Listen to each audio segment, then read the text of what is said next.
Hello everyone, and welcome to tonight's session of Crimson Skies, of which I am very happy to bring to you, as always.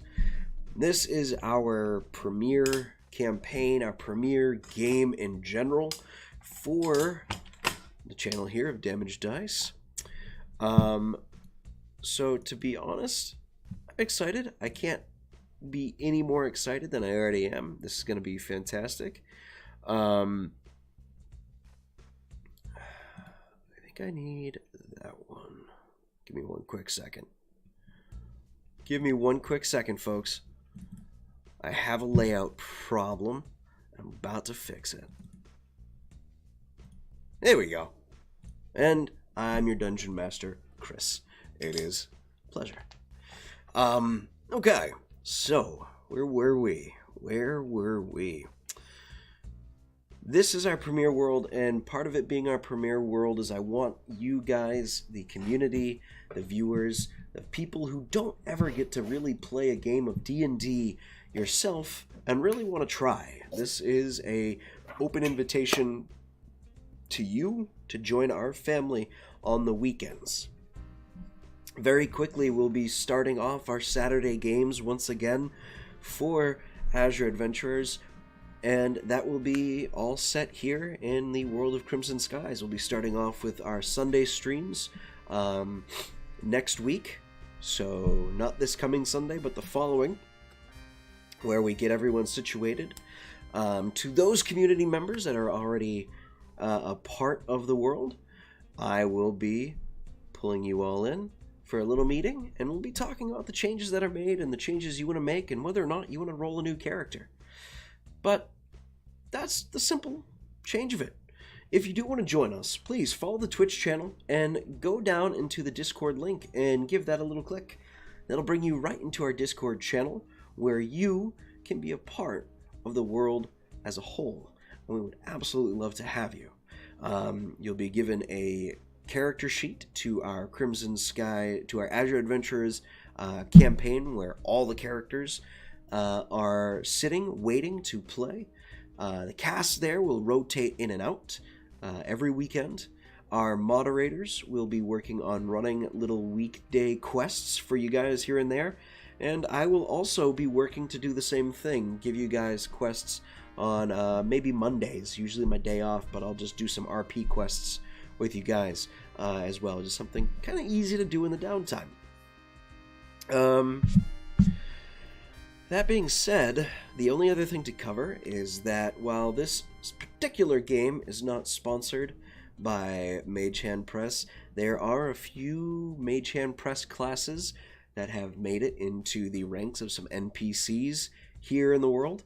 And once some updates get made to D&D Beyond, you should be seeing, we'll have a discussion with some of our players if any of them want to, when they have to make a new character, set up with a new character using the Mage Hand Press character sheets. Again, not a super duper important piece for you guys to keep track of. The only other thing that really is of any major importance is that we are here to have some good old-fashioned fun. And in this campaign, I know I have a shit ton of it running it. Lastly, if you want to learn about our characters a bit more, about their stats, their effects that they have going on them, we are using the D&D Beyond layout, interactive layout. So if you just kind of wave your mouse over there, you can see the stat bar pop up for Sincere, Fixer, Awin, Viamir, Six, and Law. And you can see their health bars. You can watch their health bars deteriorate. You can watch them suffer deadly effects over the course of a session. It is something fun for you guys to see and experience as a whole. That being said, no other announcements to make. Other than I got off on a wicked tangent. Head down to the doobly-doos, click on the Dark Matter book. It'll bring you right to Mage Hand Press's, right over to Mage Hand Press's site, where you can purchase all of their amazing products for classes, guidebooks, and world books as well. And you can use discount code damaged space dice, capital D for damage, capital D for dice, and get 15% off your purchase. Good deal. That being said, let's get right into it. Tonight's episode of Crimson Skies. When last we left off, the group worked on getting a few things set up, speaking to each other about the choices that have been made by Awen and the aid that has been given by Lycirus to join the Mercenary Guild and step away from piracy. Everyone seemed to be pretty okay with it. Seems above the board, good pay, good work. Nothing too deadly or dangerous to worry about other than the occasional mission, except the law won't be coming after you in this case. Given a set of badges after a rather rough conversation between Lycirus and Viamir, everyone on the crew has badges identifying you as members of the Mercenary Guild, and as well as members of the Cloud Cutter.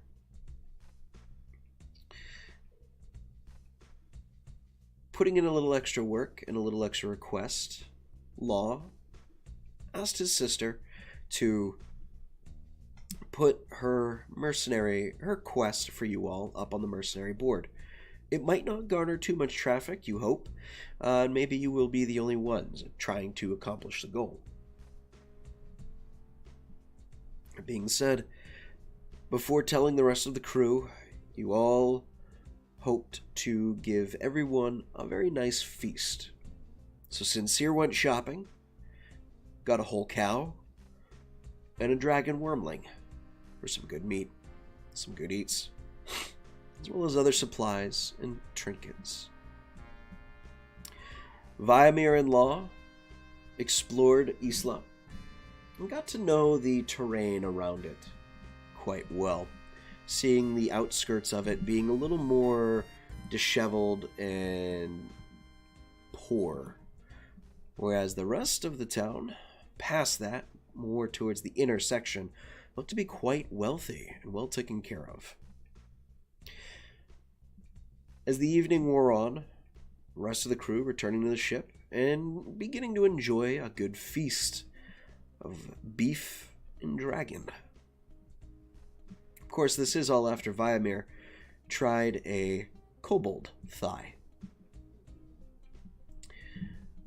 Teriyaki flavored. As you all find yourselves in your respective areas, Viamir and Law have spent most of the entire day watching the gladiatorial bouts in the pits, all of which are to the death. You've seen some unimaginable sights of gore and viscera be spread, some things you never thought you'd ever see another human do to another human's corpse, or humanoid's corpse, ever in your lives, and yet here you are having seen it. It is now after the champion, this Reaper, swiftly slew an ogre. An offer was made as the crowd booed, expecting a longer fight, something more drawn out. The promoter offered anyone in the crowd to risk life and limb to try and bring down the champion. 2 dwarven brothers did try, failed. Champion still stands, untouched, unassaulted. A few moments after the dwarven brothers were slain, the town guard marched in. Law, at this point, you see Viamir is about to jump in the ring. What do you do? Viamir, wait. Oh, you're gonna come, Law? Yeah, this is good. No, there's guards. Wait a minute. Let's see what happens.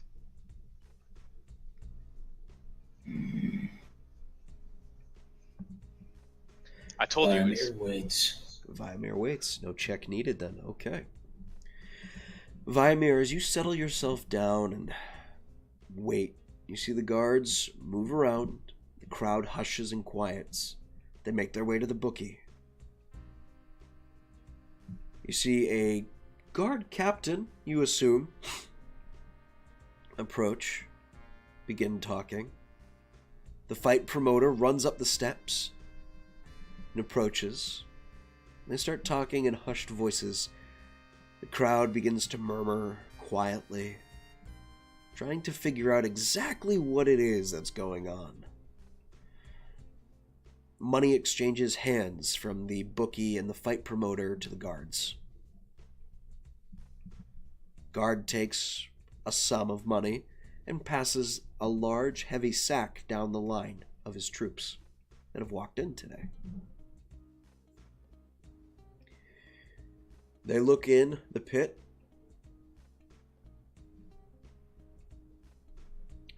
Captain waves 2 fingers.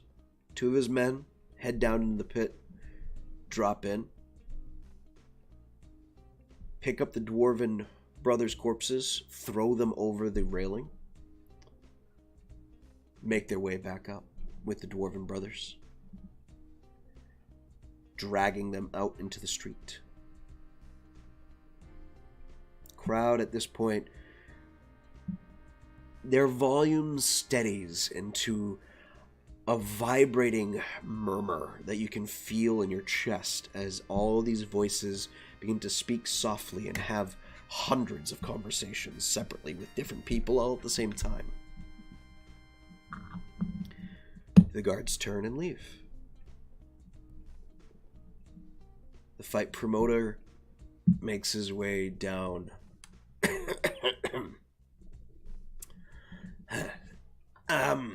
I do apologize, everyone, for the disturbance. It turns out our town guards had a bet and came to collect. That being the case, they have also retrieved the 2 dwarven brothers. There will probably be news about that in the paper. Or on the news at some point. Who knows? But, yeah. Okay. Let's get this going, then. Is there anyone else who wishes to fight the champion this evening? Your life is most definitely on the line. What did I glean anything watching him fight? Make an insight check. This one. Nope. Okay. Do I think Viamir can take him? Make an insight check.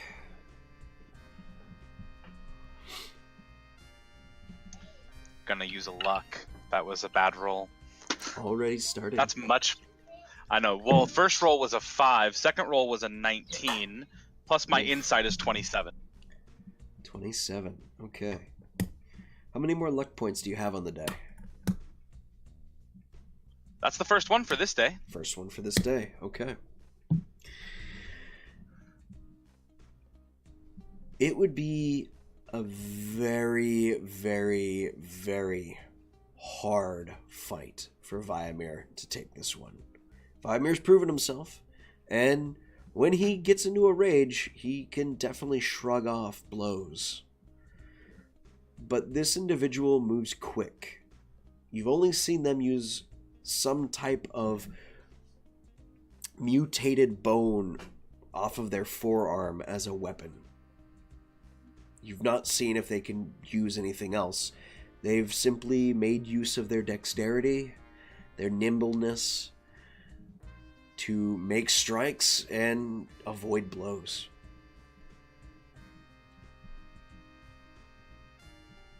Not only that, but this is someone who single-handedly felled an ogre in just a few hits.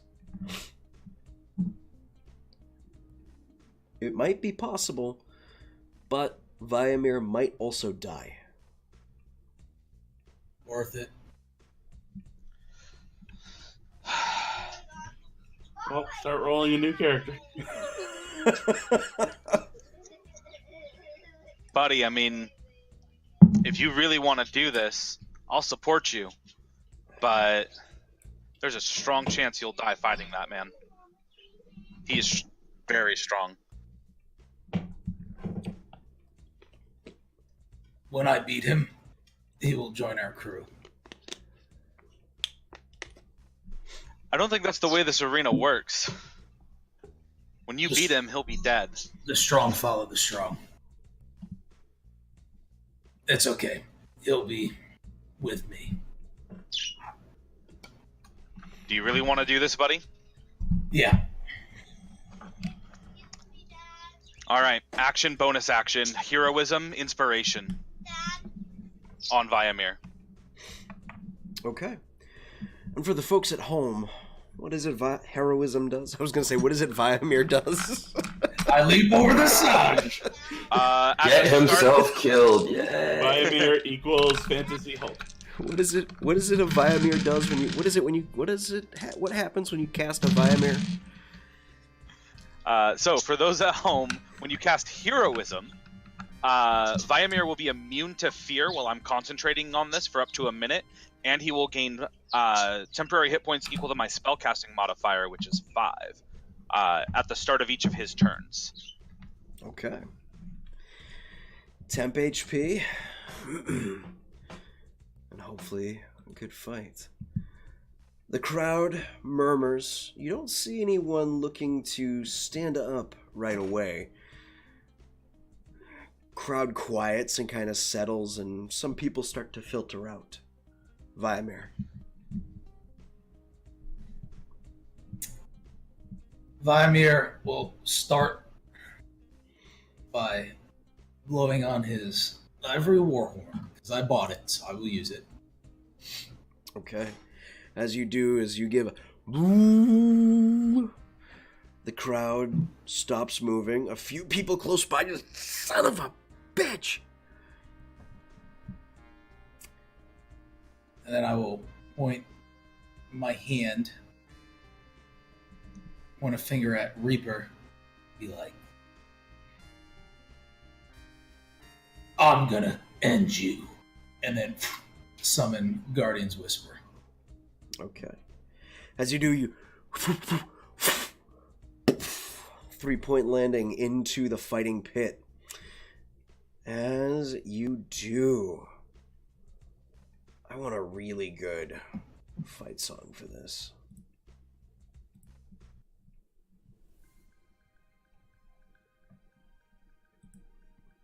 Nope, not that one. Go with this one. Here we are. All right. Ladies and gentlemen, boys and girls, I have something very special for you this evening. A nice little battle map.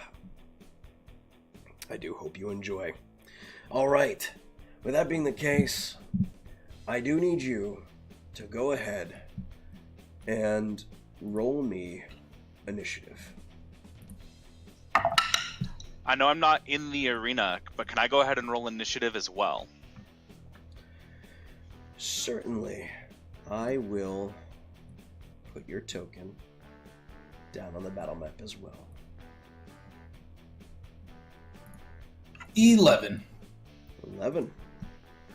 Same. Okay. As you jump in, Reaper eyes you keenly. You see no eyes underneath, but you get the feeling that they are watching you. And the bone protrusion pulls back in to its arm. It seems to be looking to either insult you or fight you without a weapon as you approach. And its initiative is a 10. Okay. You guys go first.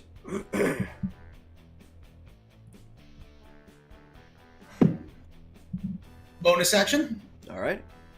I go into a rage. Mm-hmm.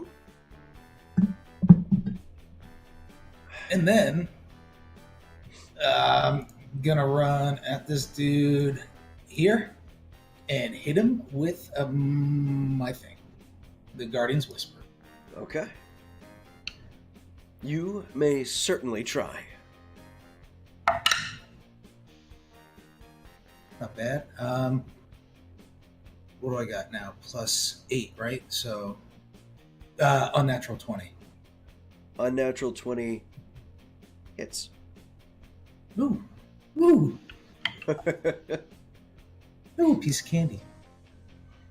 All right, so that's 2d4, which is pretty low. So that's 3 plus 5, 5, 6, 7, 8, 9, 10 points of damage. You also have your 2d6 for force. For what? Guardian's Whisper also has 2d6 force. Or it's 2d4. Okay, so that's in addition to the regular 2d4 dice. Yes. Okay. That is additional. It's basically like having a flame tongue longsword, but Okay, got it. I thought it just changed the type. My bad. Nope. 44 on that. Nice. Another 3 damage. Another 3 damage of force. Okay.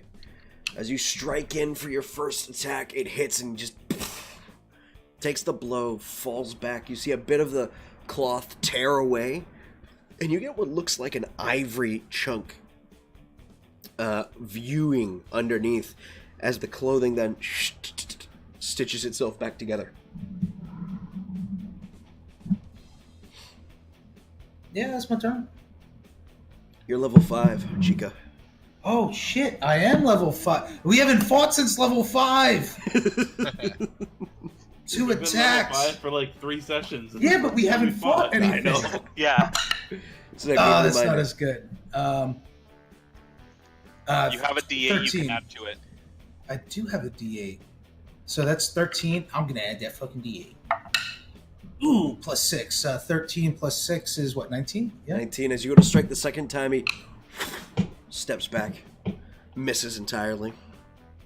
Good to know. All right. As you do,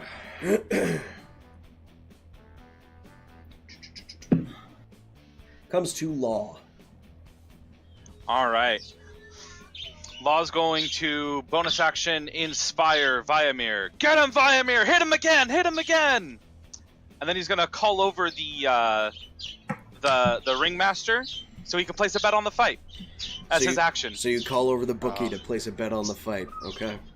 Yep. I hope he bets against Viamir. And your best. The bookie comes over. I'm gonna say. man. Fire, take a dive. I'm gonna. My new character will remember that, Awen. I'm gonna say the crowd has free actions and can move whenever the bookie comes over, and you see the bookie is a rather gnarly looking humanoid.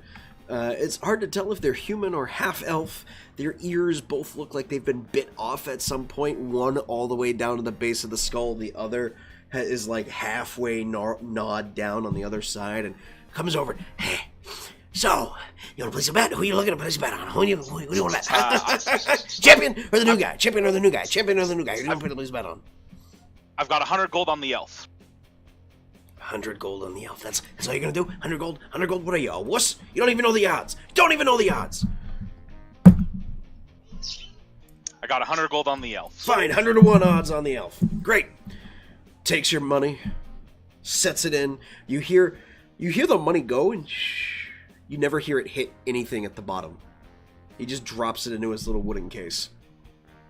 Moves off. Who else want to make a bet? Who else want to make a bet? Starts making his way around. All right, and that was my action, so that's my turn. Alrighty. Ending your turn, it comes to the Reaper's turn. Okay. You hear Viamir, a set of chains jingle out from underneath its robes. As it does, you watch a very gnarled-looking black steel sickle appear. And it's long. It maybe goes about 2 feet as it curves upward and makes a very nice crescent moon shape. As he does, he reaches out and goes to slash at you with it, looking to get all the way over your collarbone and shoulder, looking to dig it in there. All right. Say again? You broke up. I'm just getting to his attack roll, Oh, okay. which is an 18 plus 8. Yeah, no, that doesn't hit. I'm raging. Yeah, I'm sure. Swung too hard. I'm sure. Yeah. You missed. You went over. I'm Law, you got hit. Sorry, bud. Sure. He got a new set of armor. It's called plot armor. Is that how that works? I heard it's all the It has a rage. 30 AC. It's all the rage. Yeah, he became Jon Snow. Great. Yeah. I just yell at it and the dragon dies, right? Just Sorry. oh, spoilers. If you didn't see that, I immensely apologize. Don't apologize. Okay. As it comes down, its attack digging in to your body, you feel it yank down hard. You take 6 plus 5 is 11 plus 1 is 12 points of slashing damage. As it rakes down onto you, you feel this chunk of steel just dig into your collarbone and bite in hard. And was that already reduced? No, so it'll be reduced to 6. Okay. Law's going to go ahead and use his reaction to cutting words the strike for to reduce the damage. Okay. So he's going to shout out, "My mother hits harder than that!" and reduce the damage by 3. Okay, so you take 3 points of slashing, Okay. and you take an additional 7 points necrotic.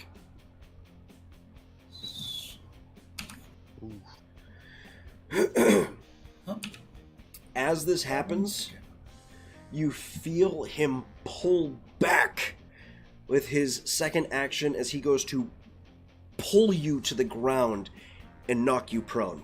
So I need a contested athletics. Because you are raging, you have advantage. All right. Yeah, that's pretty good. Athletic plus 7. 18 plus 7. I'll let you do the math. 25. Thank you. 25, it's dead even. However, what's your modifier for athletics? Because his is an Plus 8. 7. Okay, so with the 8, he manages to pull you down, not completely prone, but you are down on your knee now. You have been pulled to your knee. With that, I'll give him advantage on the first strike. The second strike is he burns a key point and just pop, pop, slams you home with a flurry of blows. That's what he thinks. First one is a 20 on the first hit with advantage. That hits. Okay. And we'll burn a second key point, and I need you to make a Constitution saving throw. Con. Yep.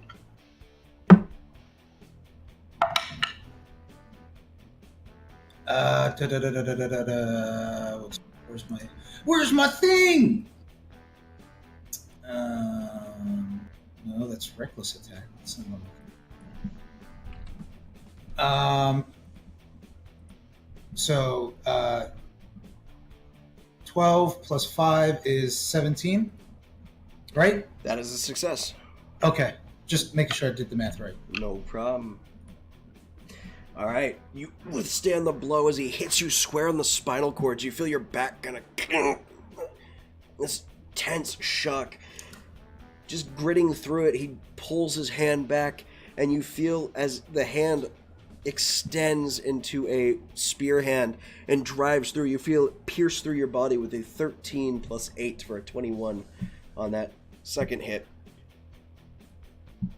Second, this is like his fourth hit. I don't know Yep, what kind flurry of math you're doing. flurry over of there. blows. Don't know what kind of First- math you're doing over there. Attack, grapple to try and pull you down, Oh no, I know, I'm joking. and then bam, bam.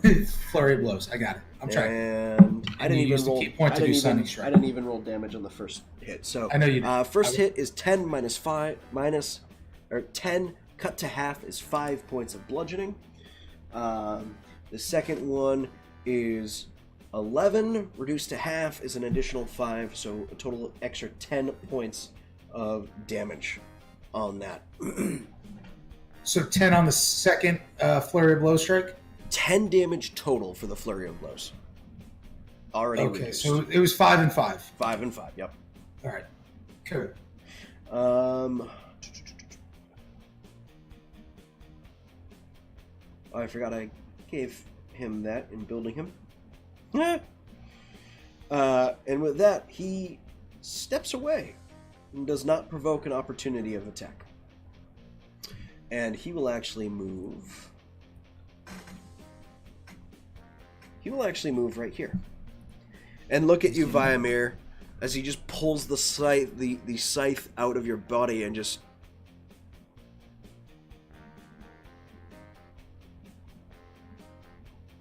Okay. Can I pull the tattoo needle out with the berry mash that I have? You can. And I'm gonna hold that in my offhand. Okay.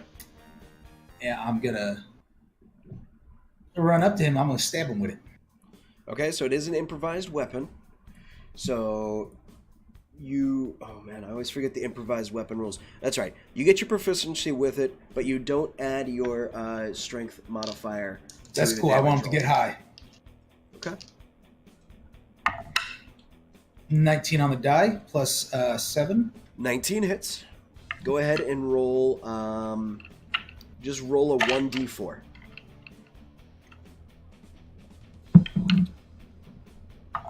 One. 1. As the needle hits, you feel the needle impact bone, and you hear a ting as the needle does break off the bone. It's not strong enough to impact bone more than once. Go ahead and...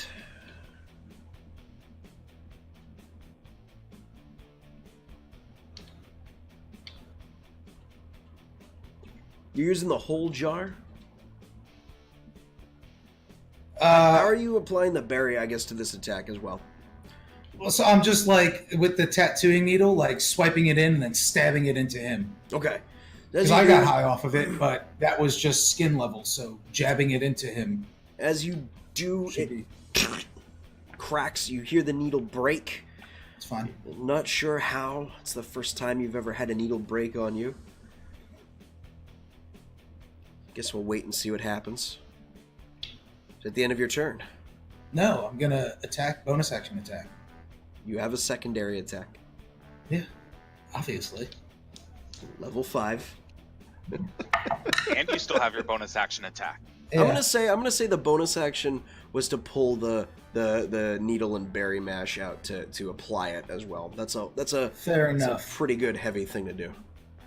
That is a 11 plus 8. I'm looking at it. 19. He steps out of the way this time and just dodges it completely. That's cool. Waiting for his con save. Eat my berries, motherfucker. All right. Ending your turn Yeah. comes to Law. Okay, have you used the inspiration I gave you last round? Did not. No. Okay. Oh, and I get 5 more temp HP. You do. You get that back. Give me. Okay. Gimme. So Law's gonna pull out his phone and make it look like he's talking into it. And what he's really doing is casting dissonant whispers at second level on the champion. So the only person who can hear what he's actually saying is the champion. and he needs to make a DC 16 Wisdom. Make a stealth check and a deception check. Okay, stealth is 23. Okay. Deception I'm using luck on because that was a 1. Ooh. Better. That's 17. Okay.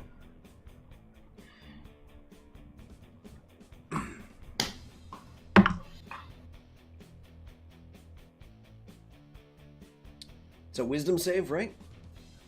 Yep, DC 16. It's a natural 16 plus 5 makes it. Okay, so he is not afraid of me and running away, but he is still going to take half of 46. Mm-hmm. He is a monk, so they are known for their wisdom. Even if he is... So that is 19 psychic damage cut in half. 8. No. 9? 9. Yeah, 9. 9? Let's math. What is math? Let's math. Get it out of here. Okay. As you do this, Viamir, you see the head turn around and look at Law. Gonna leave himself open. I'll stab him on my next turn, obviously. Law, you are just within the minimum range. As the scythe drops from his hand and you see a chain of bone is attached to it.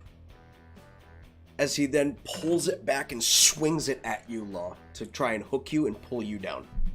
Yeah, I knew you'd be joining me on this fight, bud. Awesome. Oh, I figured as much. I'm fucking with this fight all the way. That might have been a mistake. The first attack is a natural 18 plus 8. I do believe hits. Yeah, no, that hits. Okay. Barely. Oh yeah, just barely. I've got that strong plot armor too. I wish you did. You have the light armor version of it. It comes to total of 12 slashing damage total for the initial swing and hit, and then you take an additional 5 points necrotic damage. All right, I will use my reaction to cutting words that Okay. and reduce it by 4. So that's what it was 12 and 7. You so reduce the slashing damage 19. down to 8.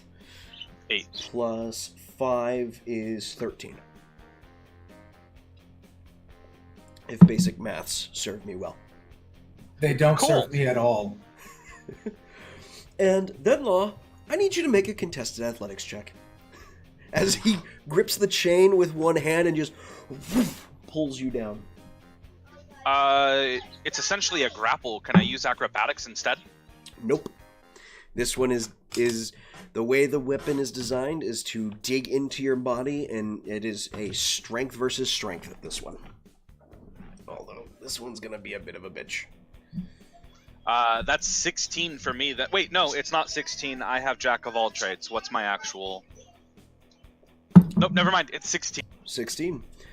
You are pulled all the way down onto the floor. It is a 10-foot drop. You do take a d6 damage as you fall down into the pit. That comes down to 3 points of bludgeoning damage as you hit the ground. You feel the scythe detach from you. And Viamir.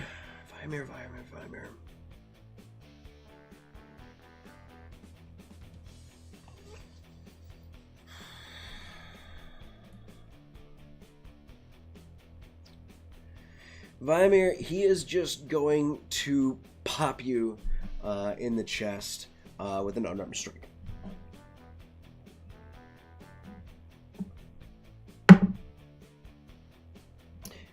Actually, no, I take that back. He's going to burn a key point. And Use them all. use patient defense.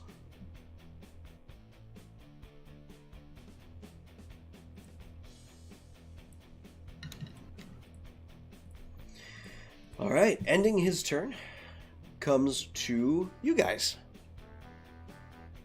All right.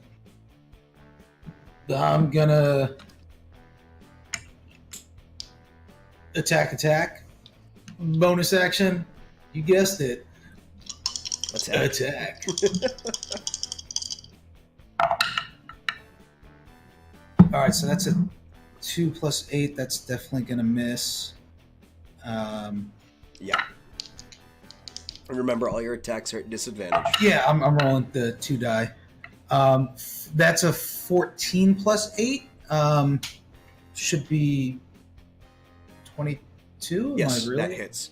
The first Okay. one, he steps out of the way, and whew. Second one, you catch him off guard with the upswing. All right, so that is foe, defoe.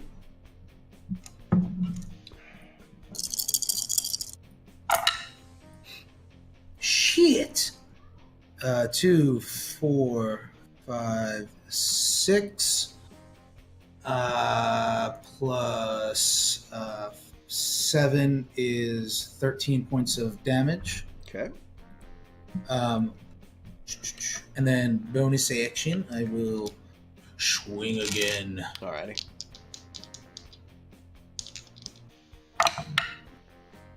Oh, okay. That's a 16 and a 19. Okay. Plus 8. All right. So another 2d4. Both make contact. Or makes contact.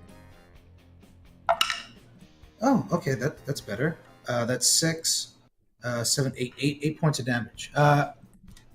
Plus 1, right? So 6, 7, 8, 9 points of damage. 9 points of damage. All right. As you strike through again. Okay. Technically, he would have had disadvantage attacking Law. I thought this was going to be a one-on-one. I forgot, but he's covered in my spirit juice. You know what I'm saying? It is too late. So, It'll be future reference if he goes after Law. Future references, of course. Okay. Ending your turn. Law, prone on the ground, mouthful of dirt and mud. Or dirt and blood. So I'm going to stand up.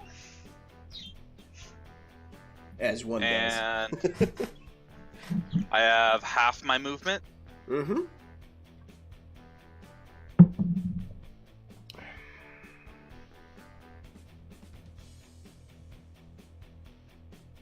Okay, so from where I'm standing, I'm just going to pull out my pistol and try and pop him once. Okay.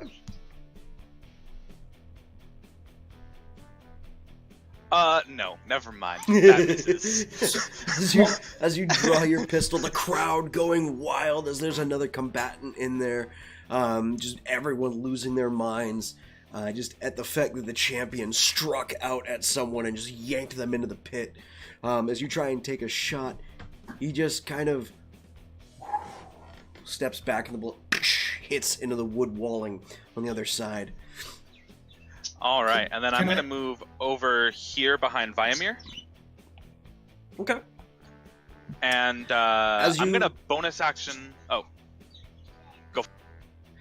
His reaction as you move out of his range and then into it again is he is going to hit you with his chain scythe. how did I move out of his range and into it again? What was the path you took?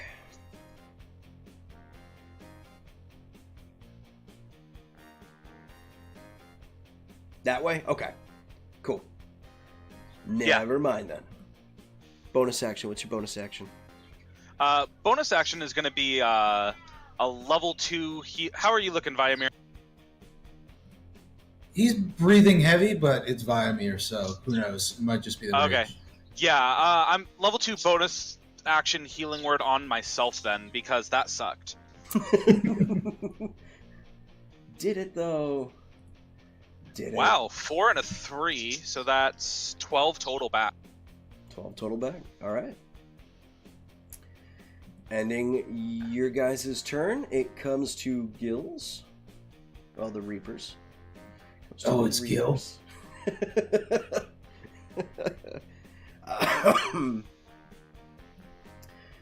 Well, now that you're both here, you know what?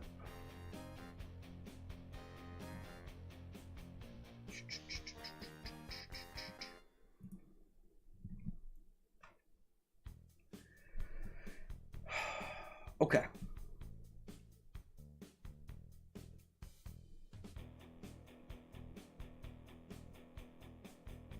He is going to use his full action economy to do two things. The first is an attempt to grapple you, Viamir, with his sickle. So please make an athletics check. You do have advantage. And inspiration. Okay. Dude, ooh. Fuck it.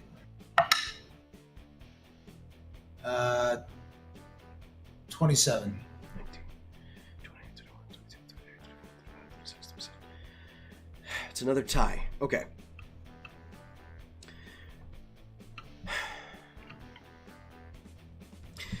He grapples you, holds you firm.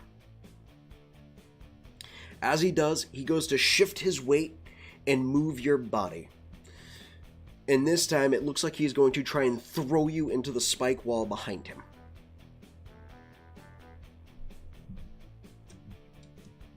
Go ahead and make another athletics check.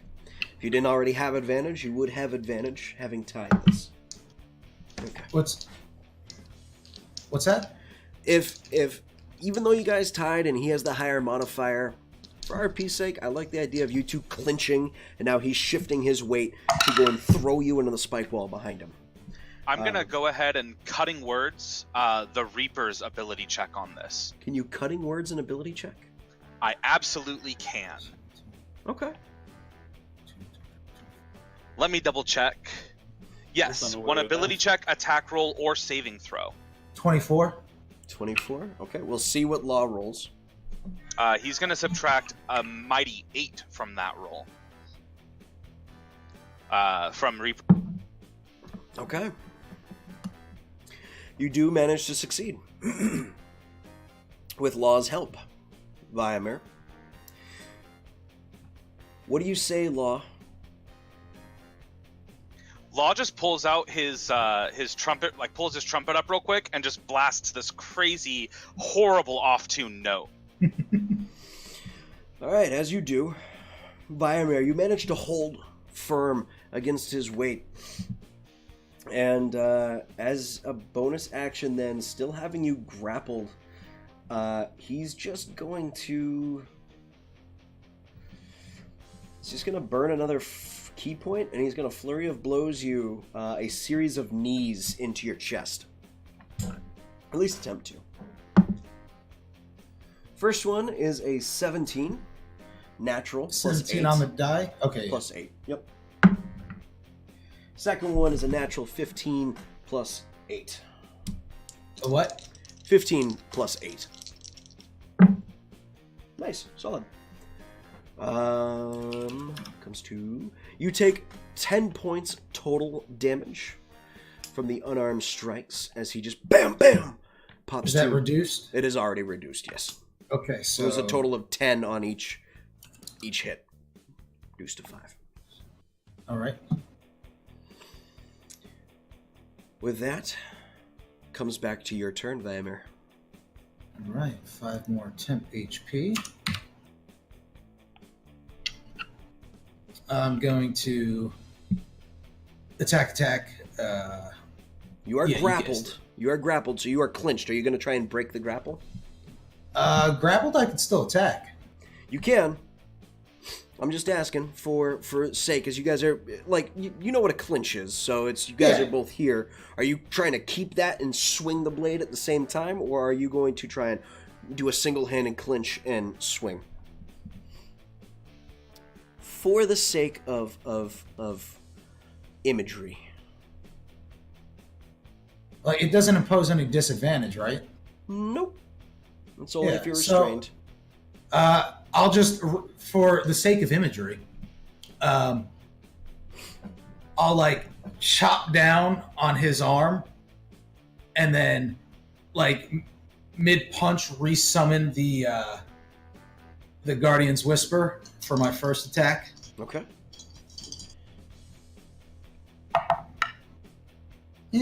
18. It's gonna 18 misses as you go to bring down your arm on your hand on the arm and try and break the clinch. Then summoning Guardian's Whisper, it grips, it hits between the two of you. He steps back, still holding you firm. You feel the hands digging in, the fingers. First strike missing. And I'll suck it back in, and then like reverse grip, send it like cross body. Okay. Okay, 19, 20, 21. That'll hit. This time as you pull it back and then resummon as you go for an upper across, backswing, making a hit across the body. Oh, okay, much better damage. 4, 8, 9, 10, 11, 12, 13, 14, 15, 16, 17, 18, 19, 20, 21 points of damage. That's a lot. Yes. How'd you get so much? 2 4s and 2 3s, plus rage, and plus 5, so. Damn, solid. Okay, finally breaking through that held temp HP that he had from the 2 prior fights. And bonus action. Strike again. Alrighty. That's a 5 on the die. 5. The bonus as you go and try and get another swing in there, he just kind of lifts his body off the ground and catches air for a moment as he jumps over the swing and lands back down, doing a little acrobatics over your shoulders. Ending your turn comes to Law. All right. Seeing that this guy seems to have some reach, Law's going to use his action to disengage. Okay. And he's going to move up into the corner up there. Okay.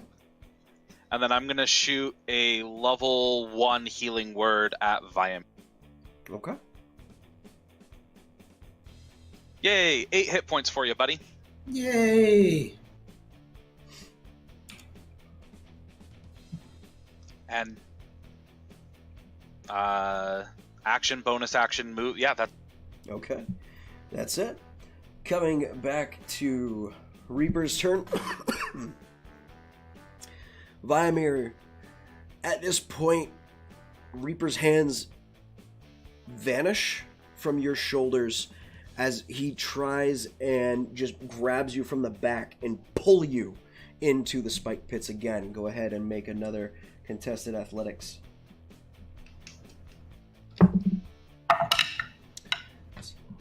That's a roll. 11 plus 7 is 18. 18. He does manage to beat you quite soundly this time. And as he does, he throws you into the spike wall behind him. You take, as you guys shift position here, you take 2d6 points of damage, piercing, which isn't that bad, actually. It would be 8 points of piercing damage as you get thrown into the spike wall. You only take 4.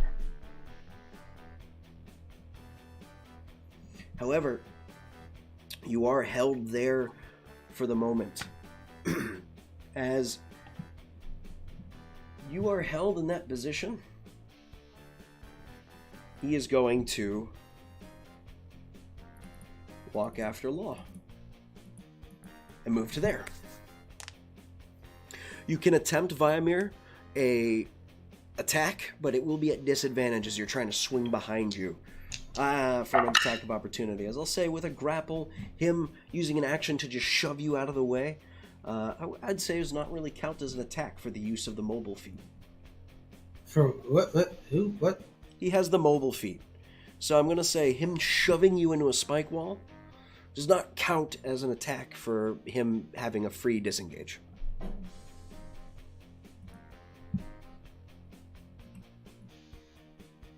But you have an attack at disadvantage to try and hit. I missed. You missed. Rolled a 7 and a 5. Gotcha. All right, as he steps away, Law, he comes up to you, the head tilts to the side, and you see the scythe come out and just swings. Disadvantage. What's the range on it? Or is it... Infinity.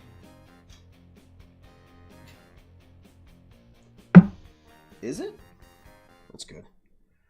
Second one. Okay. With a 17 and a 15 plus 8 on the first hit, Law does a 15 plus 5 plus 3, Yes. 23 hit? Okay, cool. Yes. I don't know what some of y'all's AC is. All right, and he has resistance to all the damage dealt. Oh shit.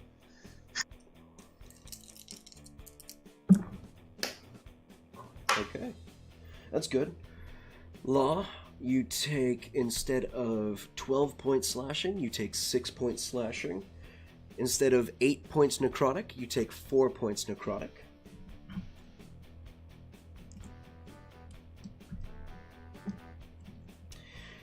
And he's gonna flurry of blows. And Law, this time, as he comes through with these strikes, you see him actually aiming his hits to hit key points with these flurry of blows. Still at disadvantage. Natural 19. First one hits with a natural 17. Okay, I'm gonna go ahead and use cutting words to reduce the damage on this one. That's fine. Still resist. This is my last inspiration too. Okay, that's fine. 3 points of bludgeoning. So that'll be reduced to 0. No. 'cause that's a No, 6. you can't reduce. Oh. You can't ever reduce damage to 0. But it was 10, reduced to half is 5. I'm sorry. Sorry, 2 points of bludgeoning, all the way down the line. So 5 reduces to 2. And I need you to make a con save, please. Well, no. So I used cutting words to reduce the damage by a total of 6 on my die. Gotcha. Okay. So then that should be. It would be 0. Okay. Bingo. Alrighty. Then I need you to make a con save.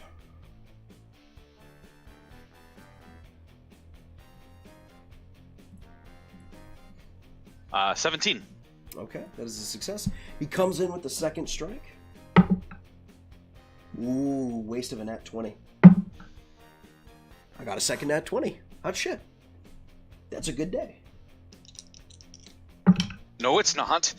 All right, sorry. Ronka. Actually, wait. I'm gonna roll my d20 and make him take my roll with my last luck.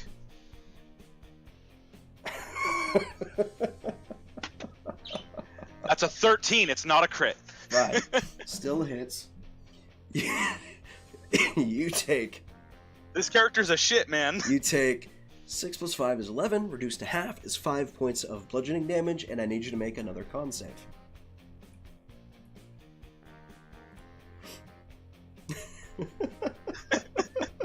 15 on that con save. That is a failure, unfortunately. You feel yourself as he square hits you. The first one, there's no damage done, but it hits you square in the ribs. The second one, he positions and pops you.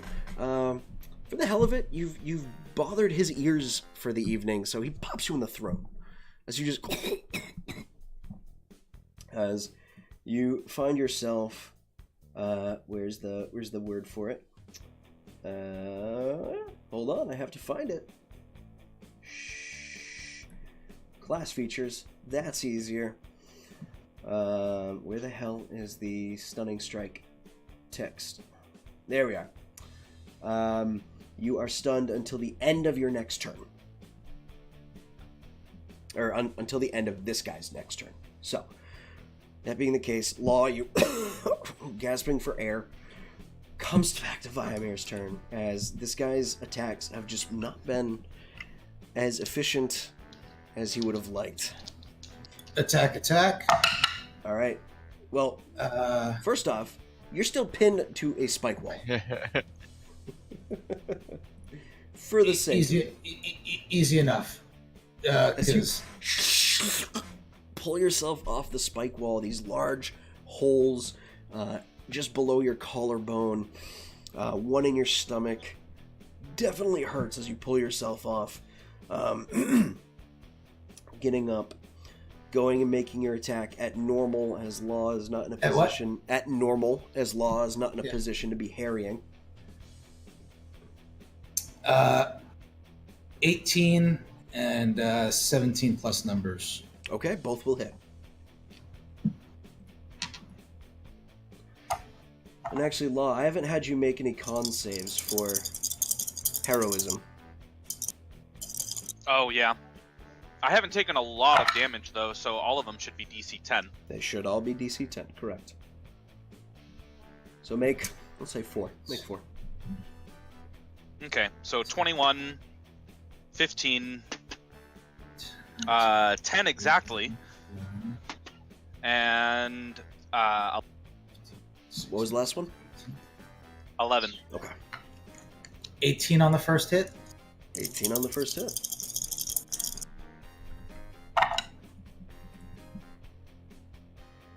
Let's see.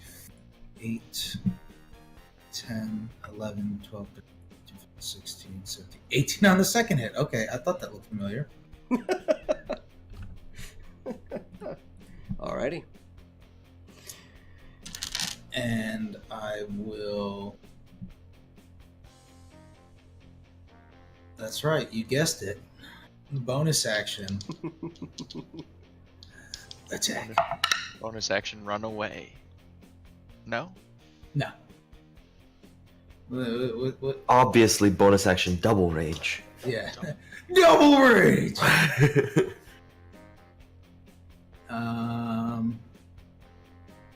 Yeah, that's not a 9, that's a 6, so that's probably 6 plus 8. Misses. The first 2 strikes, bam, bam, striking through. The last one dodges out of the way. Pulls himself back. Law is stunned. Stop clicking on things. And just for the folks at home, the stunned condition in 5e, as a reminder to everybody at home. A stunned creature is incapacitated, see the condition, can't move and can't speak, only falteringly. Creature automatically fails strength and dex saves, attack rolls have advantage. So, that being the case, Viamir, you striking him, the Reaper turns and will just follow through a series of attacks on Law. Normally. As the 2 advantage and disadvantage cancel each other out. The first one on Law is a 20. The second one on Law is a 19 total. I'll just roll the damages on those. Solid, solid, solid. Okay. Law, on the first strike, you take 5 points slashing damage and 4 points necrotic damage. Is that all reduced? That is already That's pre-reduced. already Yep. And on the second hit, you take 5 points slashing. concentrations of success on that hit. Okay. You take another 5 points of slashing, and you take an additional 4 points necrotic damage.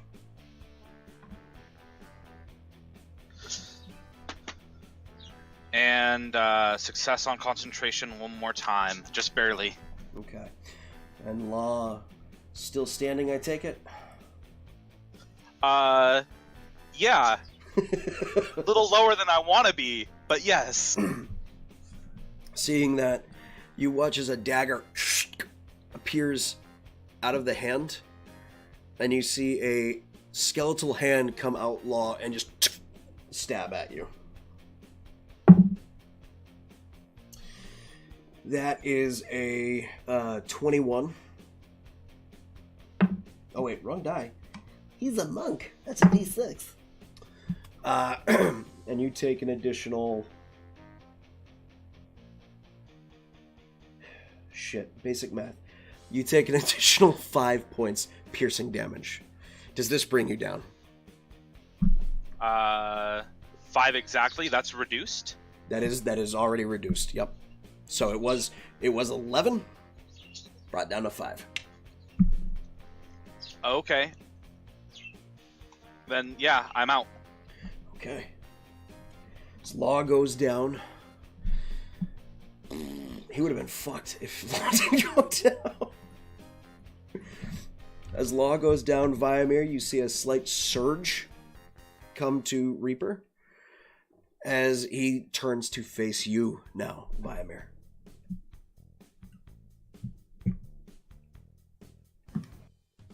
Comes to your turn. Attack. All right. Attack. 9 plus 8 is 17. Misses. First one, he moves. All right, a little better. 15 plus 8. Hits. Give me these D4s. Give me these D4s.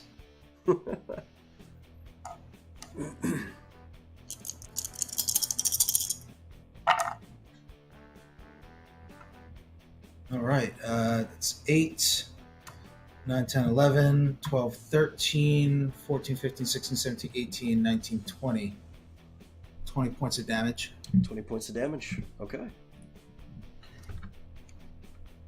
Busey. Then Busey. Gary Busey. You also lose heroism. that's fine. I keep temp HP though. I believe you do. And bonus action. I'm gonna drink potion of healing. Okay. Yeah, you didn't see that coming, did you, stream? So that's 2d4, right. so that's 5 plus 2, 7, right? 5, 6, 7, yeah. Yep. All right. I can't double rage, so You cannot double rage, no. Alright, that should be a thing. ending. I seek to double rage. Ending your turn. Okay.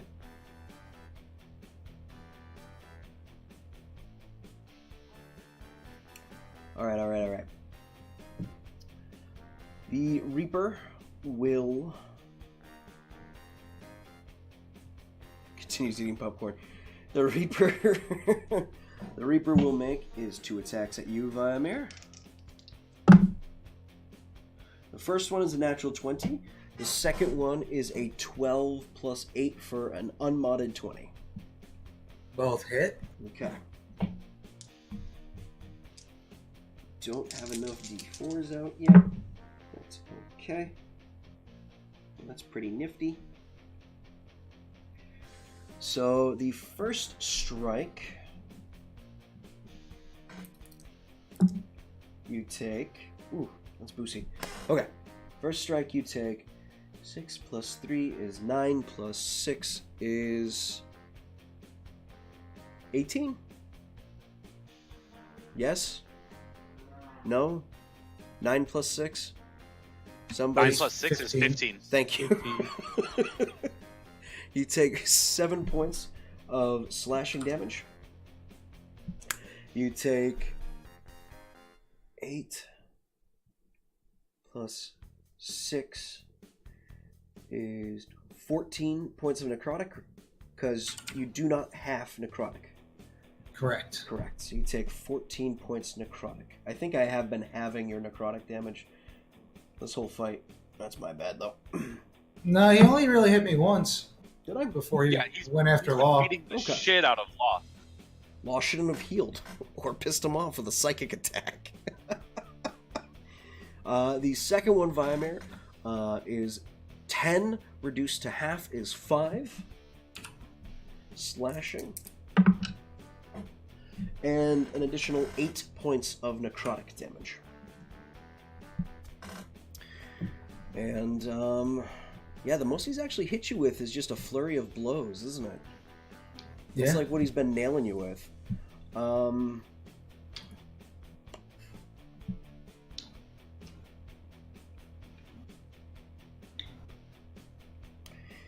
You know what, though?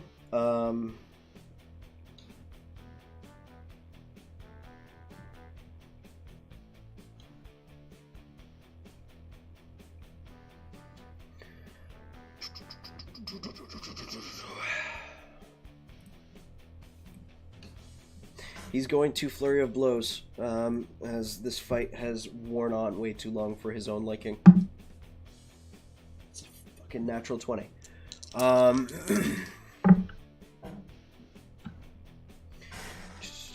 6, 5, 11. Reduced to half is 5. You take an additional 5 points bludgeoning.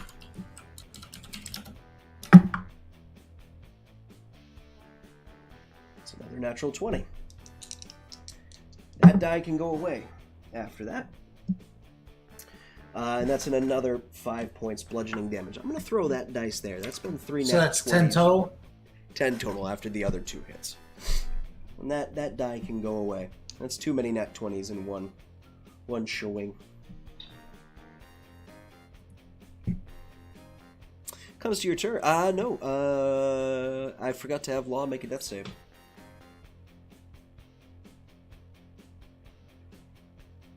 You cut out for us. I forgot to have Law make a death save. That's on our turn, so. Yeah. Success. Success? Okay. Comes to Viamir.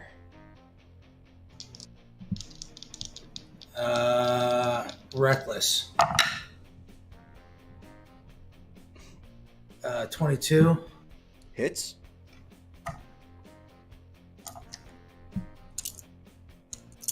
This is exciting. We're getting down to the wire, folks. 4, 5, 6, 7, 8, 9, 10, 11, 12, 13, 14, 15, 16. Okay. They're all reckless. Okay, you're all going to be reckless. Might as well commit, right? Well, yeah, I mean, why reckless one, take advantage, and then not, do the rest? Because it's not like he only gets one attack if I reckless. It's very time. true. 18. This total. Misses. He pulls back after taking the first hit. Bonus. That's a 19 and an 18 on the die. That'll hit. So does this get the bonus force damage as well? It does get the 2, so you're still rolling with a 1d4 on the backslash. So it's only 3d4 on the backslash for the bonus action. Well, no. So with my feet, I get 2d4 on my is backslash. it now? Is it now? Perfect. Yeah. Bingo. So it is still the 4d4. Those little things. 8, 9, 10, 11, 12, 13, 14 points of damage. Okay.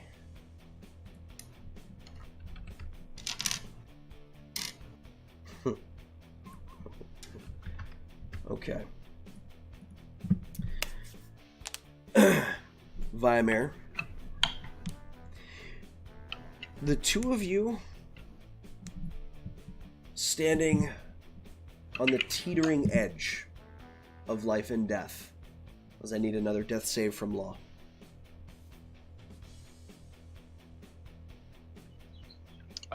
Fail. Okay. As you hear Law let out a gout of blood, eyes flickering in and out of consciousness.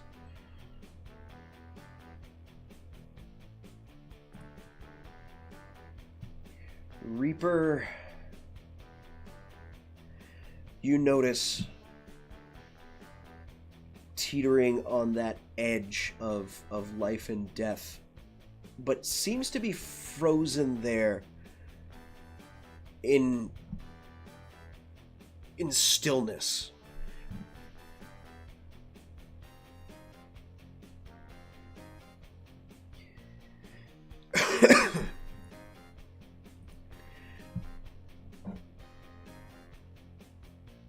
What do you do? Do I smell strawberries? You do not smell. Well, you smell strawberries, yeah, but I mean, that's just the nature of that berry. But he seems to just be frozen.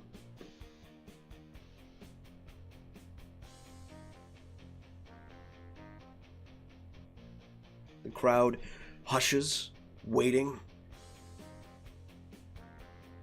There's no movement.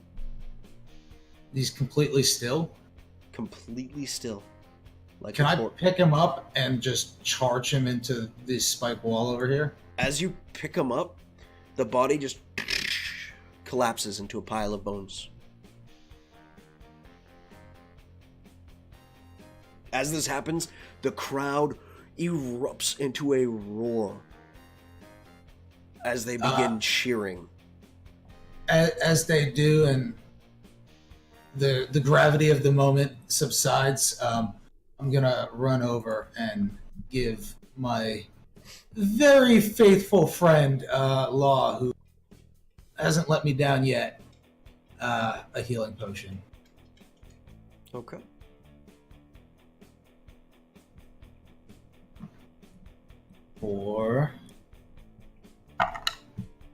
Four, 5, 6 plus 2 is 8 points of the heals. Yay!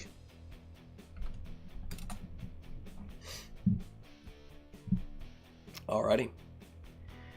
As Log comes back to consciousness, a black robe and just a pile of crap on the ground. A ladder slides down for you guys to make your way up. As the fight promoter just, the champion is down! The champion is down! Is his chain and sickle there? Nope. It all went away? All went away. I'll take his bone dust. That'll make a nice tattoo. There is no bone dust. It is all bones. Just bones? It is a Is his pile of skull bones. there? It is a full skeleton. I'll take his skull. As you go to pick up the skull, you feel the whole skeletal body come with it. Fuck it, I'll take it all. Take it all. Okay. I'll just mount it up.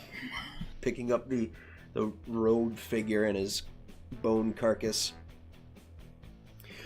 The crowd erupting into a cheer. Law picks up his sword cane and is like using it as an actual cane. Okay. So you guys make your way up and out of the arena. There is a bit of a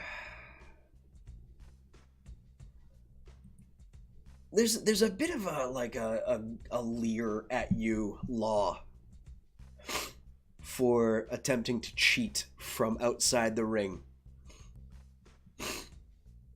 As you go past, the bookie doesn't approach you.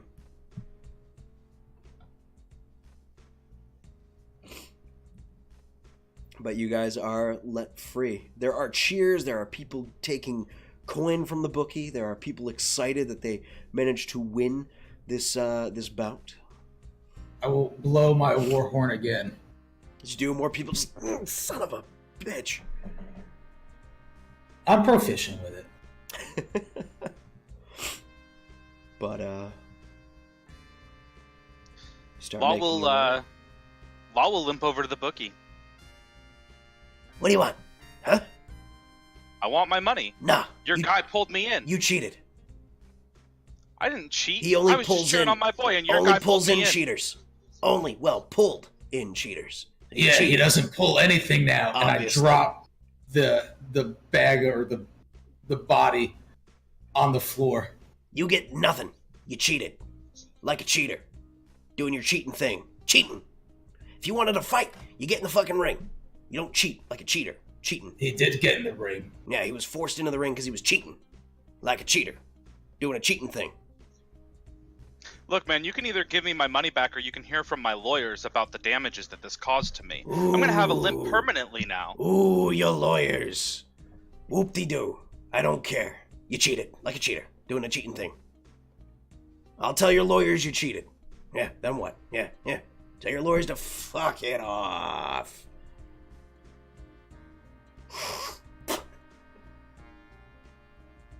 Good No. luck finding a new champion. Now you.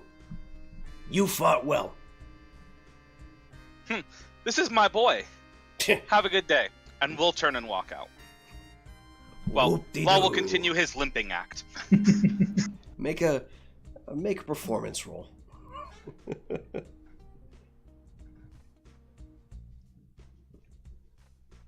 Natural 20 for 28 total. Solid. Okay.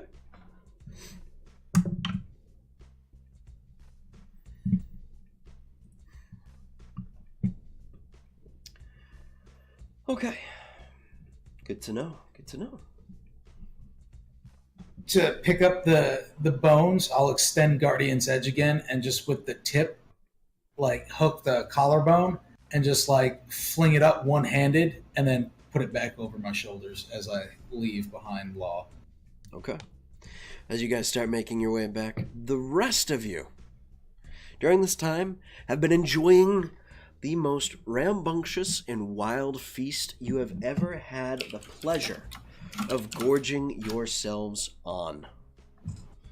There's fresh cow, a full, well-grown cow. There is a rather large dragon wormling, probably somewhere in between a wormling and an adult dragon, probably within that year transition into growing to an adult size. As your crew feasts on the food, drinks in revelry, the rest of you, what have you been doing this evening? Awen, after getting back from the tavern he was at, talking about, or trying to do some investigation and watching some of the news, he would get back and Viomir's gone, Law's gone. He would probably look for Six. Okay. Six is still in his room.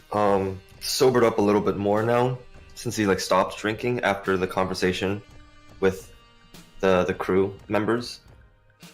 But he's very hungover. Day hungover. Yeah, Awen would probably just knock on the door, see if he answered. He probably would have spent time looking around it, but then found his way to your room. Six would slowly open the door, and you can see heavy bags under his eyes, super bloodshot eyes. Hey. Hey, Captain. How? Oh, sorry. I have this mighty painful headache right now. Is there anything you need from me, Captain? Well, you see, I didn't really know who to talk to. Law and Vimir haven't come back yet, and so you know how I went into the village, and I was gonna try to gather some information, and so I was in the tavern, and I was talking to the bartender, and I was talking to some of the other people, and then they had the TVs playing, and there was the news on, and on the news they captured Captain Taggart. Captain Taggart is alive. You say what now? That he's still alive? Yeah, so Captain Taggart's still alive. So that probably, I mean, if you remember, Captain Taggart was on the ship with the Queen. So maybe there's a chance that she's still alive. But Captain Taggart's in custody. Did they capture her too? I didn't. There wasn't anything on the news about the Queen, but it was definitely there. That Captain Taggart was captured and is alive. So she escaped, and probably because Captain Taggart took her place. But does that mean that we should go and rescue him? So, yeah, I'm not too positive because I don't really know where they probably have them at, but they're, it's all over the news. So, I mean, I think everyone at this point knows, it's that the pirate city was attacked, and now they're talking about all the people who are going to be collecting on the bounties from all the dead pirates, and then, like I said, there's the news. It was a quick pop up, like a breaking news that Captain Taggart had been captured, but probably want to wait for Law and Vimir to get back. But yeah, I know we still got to fix our ship a little bit too, and then we got the dinner tonight. But I think that it might be something that we want to maybe look into. There might be something, especially if the queen's out there, we could go look for her. And Well, here's a thought. You said you were planning on telling the rest of the crew about the entire mercenary thing, and us not being pirates anymore. You think we're gonna lose any crew saying that? I expect at least some. I mean, I hope that I know that some of them got into it. I mean, maybe they just got into it for the money, or maybe they do want to be pirates. But hopefully, when Law gets back, he was going to be the one to really put on a good speech to try to persuade everyone to stay on the ship and really take part in what we're really trying to do, go into the mercenary thing. And maybe, like we said, maybe some people will leave, but I think we're just gonna be supportive if they don't want to be a part of the mercenary and they want to be pirates. I mean, we do know that the pirate numbers have gone down a lot. There's not really a pirate city for them to go back to, but I mean, there's probably someone that there's still some pirates out there they could probably join crew with. And hopefully hopefully we could really just give them a really good speech and really be meaningful and really show them that we are still in the business of trying to make money, but doing it just a little bit differently. Well, see, that's the thing. If we're gonna be announcing us being mercenaries and all, and we have this job that Law lined up for us, right? But how's about this whole Captain Taggart thing? He's a pretty well known pirate. I'd think that someone, if they captured him, if law officials captured him or anything, they'd have him executed. Yeah. And if we're gonna want to rescue him or help him at all, we're gonna need as much people as possible. He's a good guy, and even though he's a pirate, he's shown me nothing but tough love, especially when it comes to my shooting arm. Yeah, I mean, I've been around Captain Taggart for quite a while, and I think I don't know if it's something that we'd be able to do by ourselves, but it certainly gives it a little bit more hope that maybe the queen's still out there, and if we can maybe find the queen. I know that she, like you said, if she escaped, she's probably gone into some kind of hiding.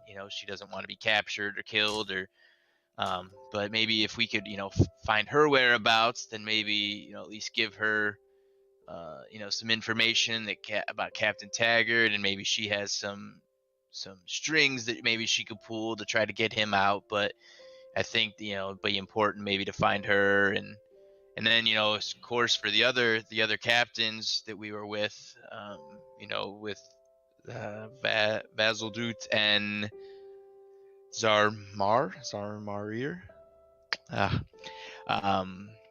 Zarimar. Zarimar. Oh man, I had the backwards. Maybe if we could get a message out to them, then maybe, as we're kind of doing our thing, we could at least have them looking for the queen, or maybe helping Taggart. They're still pirates, and they're certainly gonna want to help. Yeah, definitely. Why don't you go enjoy the feast and everything with everybody else? I'm gonna try to make some inquiries with my contacts about Cam Taggart, and you can wait till Vimir and Law gets back. After the announcements and everything, when we group up together, then I'll see what I can find out. I'll see what we can do from there. See if we want to do that first and keep the gladiators on the wayside or vice versa. But Nope, it is Zarmarier. You're right. Zarmarier. So But, yeah. If you have someone that you could call or get in touch with, and maybe they have more information for you, yeah, anything we could do to, like I said, we just want to be helpful. We want to stay on this good side of the pirates and the good side of law enforcement. I'm not saying we're going, just guns blazing for a rescue mission of Taggart where there's going to be, people killed and things like that. But we just want to keep our options open and see if, I do owe a lot to Captain Taggart, and if there's a way we can maybe help get him out of there without causing too much trouble, we could maybe look into it. But we certainly could talk to Law and Viamir and maybe get everyone together, and we could talk about it maybe at the dinner. But yeah, you call your people. I'll go wait for Law and Viamir to get back, and maybe I could talk to Lysiris while I wait. Or yeah, yeah. that definitely. This definitely has something. I have something. I'll go and check stuff out. I'll just go into town, and oh man, what a time to sober up, right? That was good information though, Captain. I definitely think both of us, if anything, owes who we are now to Captain Taggart. In some ways. So, and with that, Six is just going to walk past Awen and kind of like bow a little bit.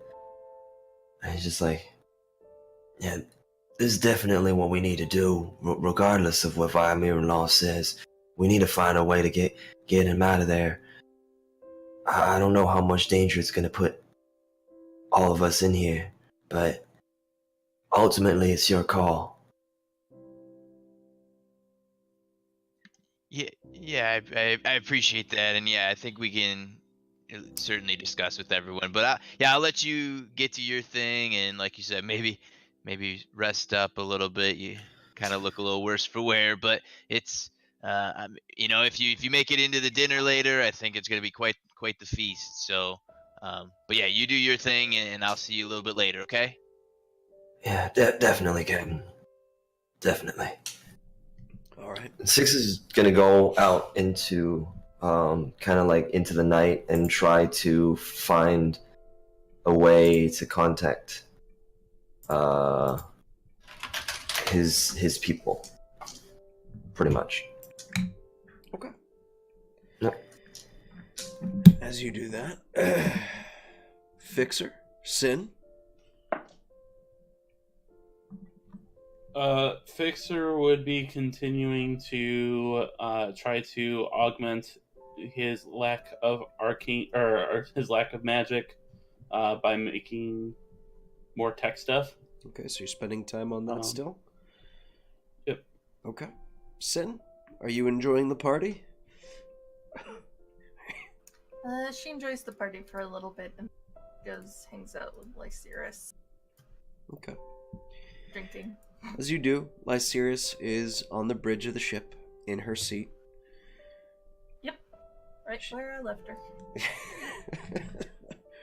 Right where she chooses to stay all the time. No, Sin put her there.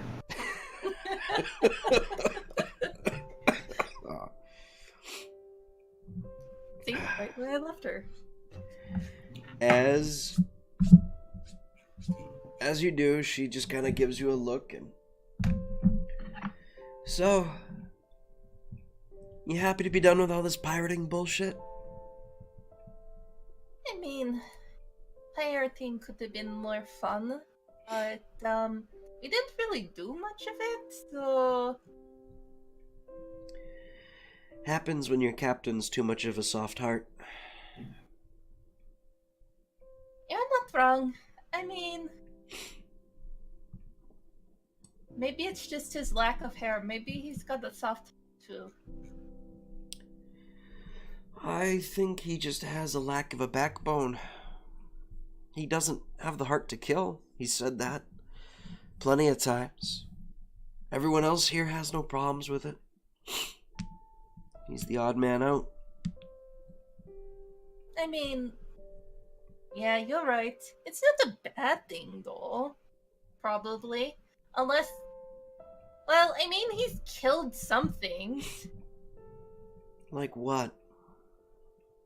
I think he killed the giant. I don't know. There was a lot of stuff going on, but I'm pretty sure he killed it. He got the killing blow.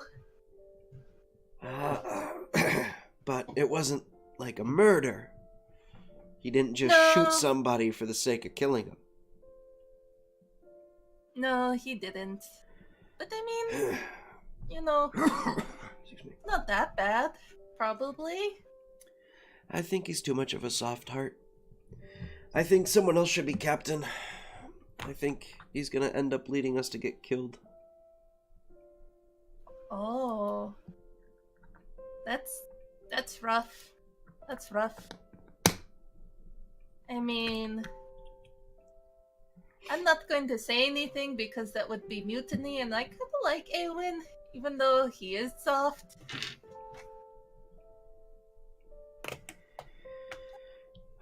But, you know, are you going to try and start a mutiny? Is that what's going on? Only if he does something stupid, like fall for any traps that may be laid in front of What kind him. of traps?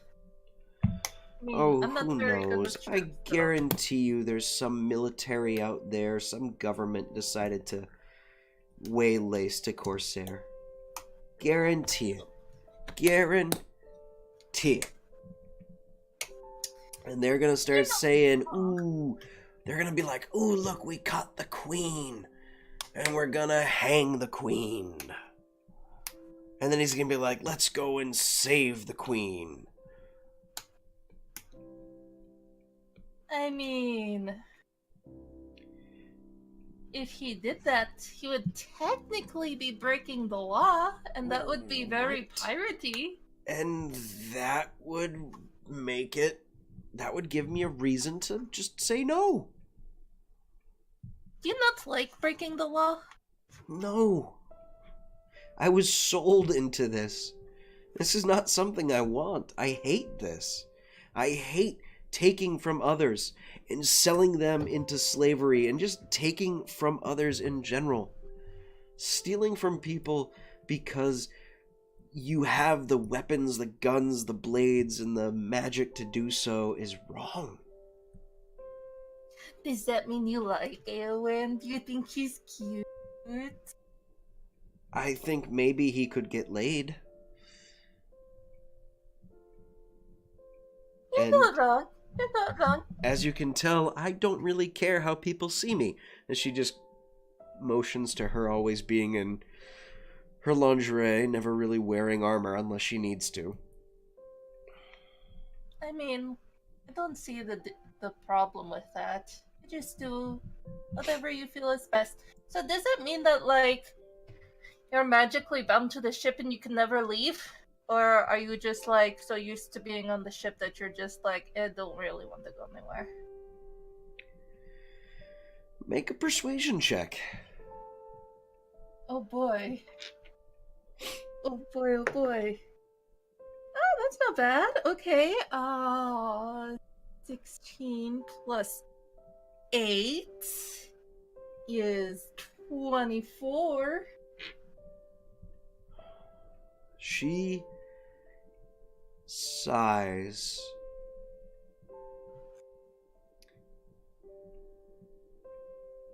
I can't be more than a mile away from the ship. What, really? Otherwise, I will start to die. What the fuck? What the fuck? Why?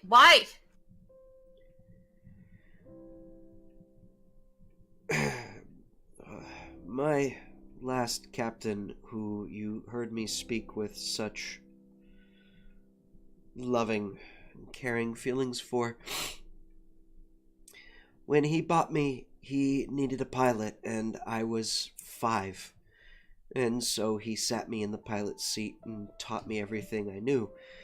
And then I learned more from other pirates over the years. And not only that, but I learned to make myself useful in every station on this ship, just so I could stay alive. And at one point, he had an arcanist. They wore a mask. I don't remember exactly who they were or their voice, but I remember the mask. They came, and at this point you see Lysiris actually change her own form, and you see across her body is a myriad of arcane carvings into her flesh. The scarring is black as it offsets the gray flesh of a changeling. And so I am bound to the ship. The ship is bound to me. I feel every hit that happens to this ship. I feel every piece of damage. Whenever someone dies on the ship, I feel them die. I know everything that happens on this ship. Wait, did you know that Vaimir, trashed my room? Yes, he tore out some things that I felt. This ship is not only my home, but it is me. This ship is my life. Everything on this ship is bound to me. And I'm bound to it. I can leave into town as long as we park within a mile and do some shopping. If we're past that, I cannot, and I have to return to the ship. So I have other people shop for me, and I just stay around the docks.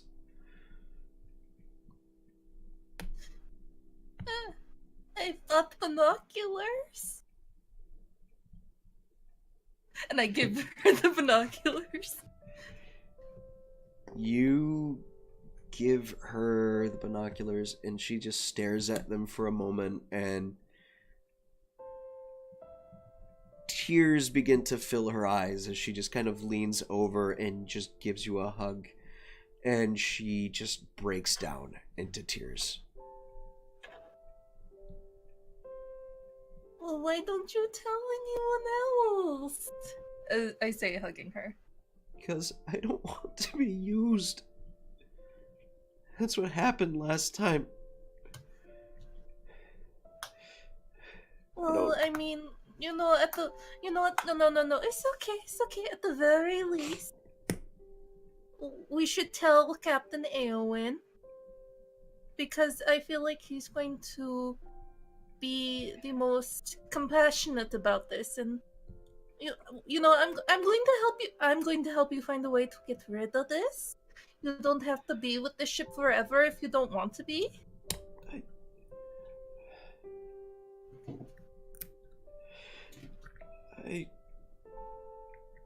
I don't want to be rid of it. I'm afraid of being cold and alone without it, because I can feel everything in it, and I don't want to be without it. I don't know what that would be like. Well, I don't want to tell him he's a stupid half-elf or wood elf with a bald head who doesn't listen. Just I think he'll listen to this. I mean, makes stupid choices all the damn time, putting everyone and everything at risk, and just doesn't care. He's stupid. Well, he's wise though. I don't know how smart he is, but he's wise. He's about as wise as a crusty sock.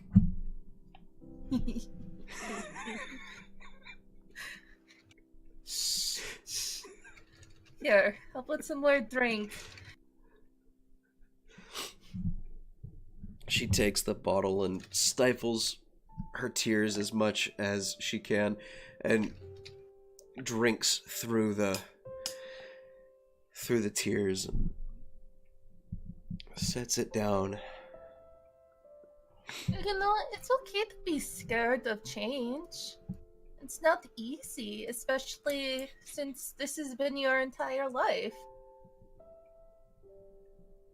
And I don't think it's wrong for you to be scared of it either. I like the new design. At least it's thinner and it feels lighter. Yeah, it's also not falling apart. That must have felt like shit all the time to feel like falling apart. Yeah. Yeah, it's not fun. And it was a lot to go through a complete rebuild of the ship, myself, whatever you want to call it.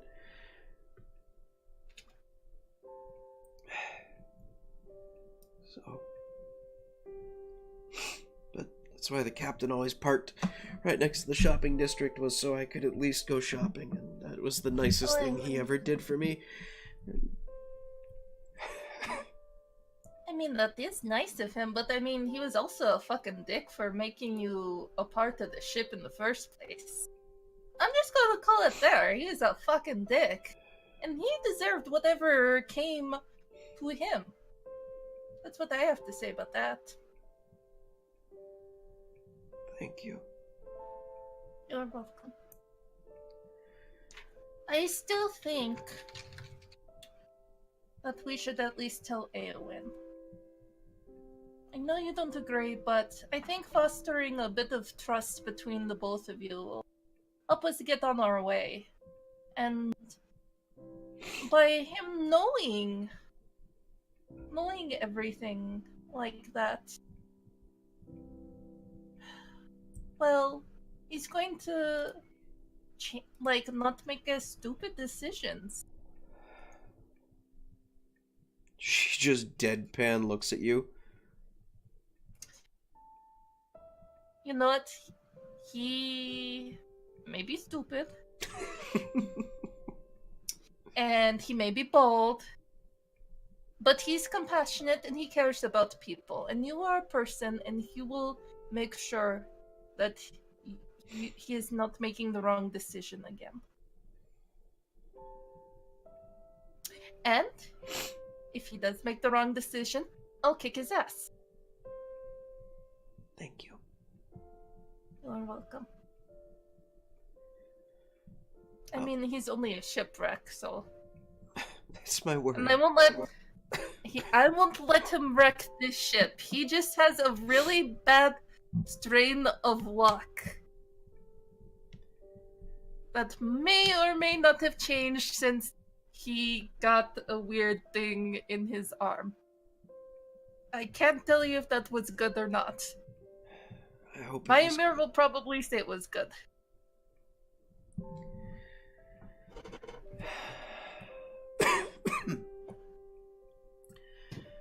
Thank you, Sid.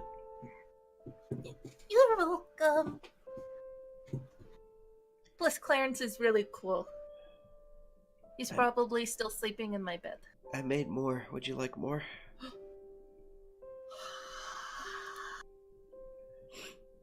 Yes. Always. I'll send a few more to your room.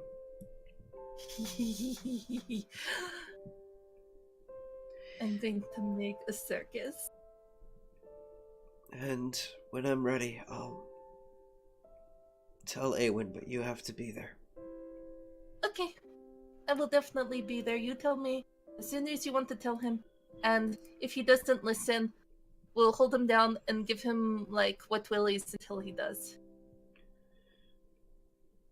That sounds good. Okay. Right. As you two drink into the night, 6. You have a bit of trouble trying to get a hold of your people this late in the evening. You go through of a few in-between folks as you give a call on your phone, and eventually... Yes?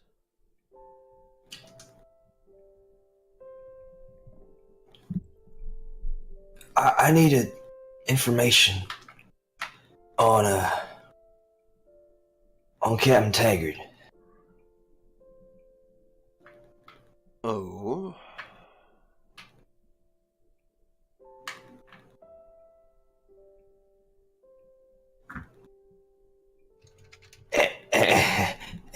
Anything else other than that? Other than the O?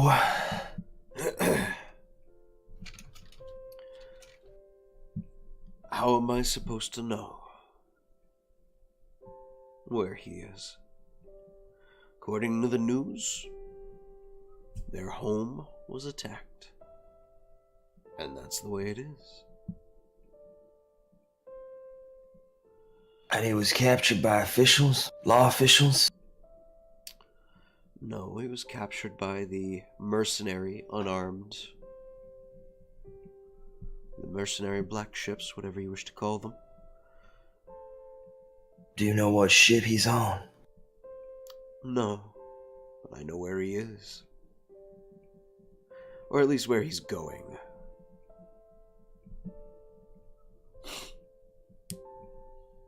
And will you tell me that information?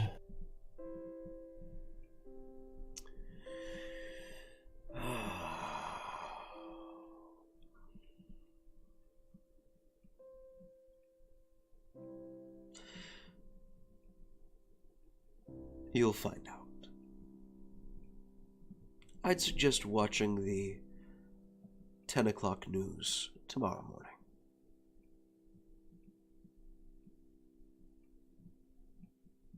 Right.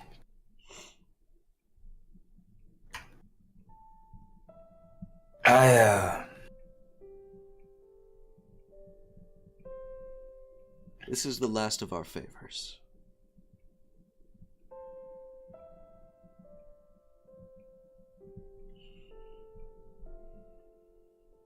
I know I'm not tied to anything anymore, but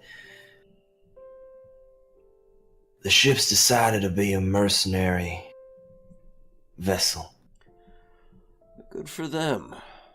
The captains will be proud to hear they've grown up. If y'all have any missions or anything, I'd be happy to pass it to the captain here. I would suggest checking your job logs when they pop up. You being the most experienced mercenary out of the group, I trust you can point them in the right direction to that information. Well, of course, yeah, there's that, but there's also, inside favors. Our working together is no longer a partnership by your hand. So there are no more inside favors. But I will make sure your ship is alerted when we have something for you. Right. For every mercenary. Mercenaries. I'm just gonna hang up the phone. Okay. As you do. I'm gonna head out over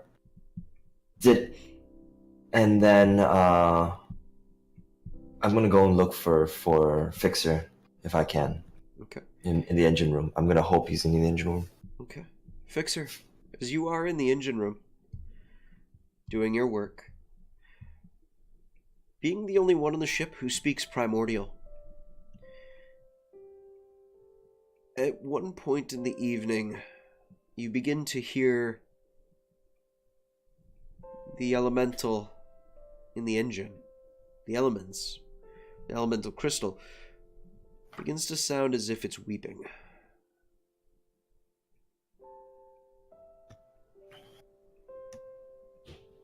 Taurus? Status? Distressed.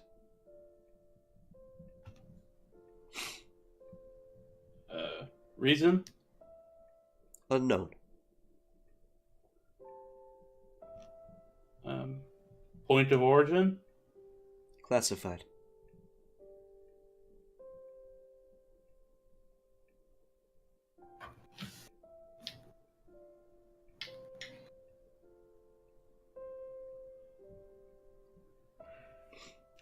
Risk?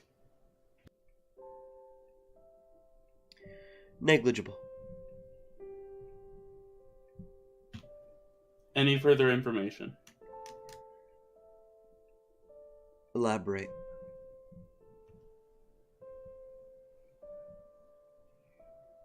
Is there anything pertinent to my caring for you in the ship that I should know? All information is classified. Classified by who? That information is classified.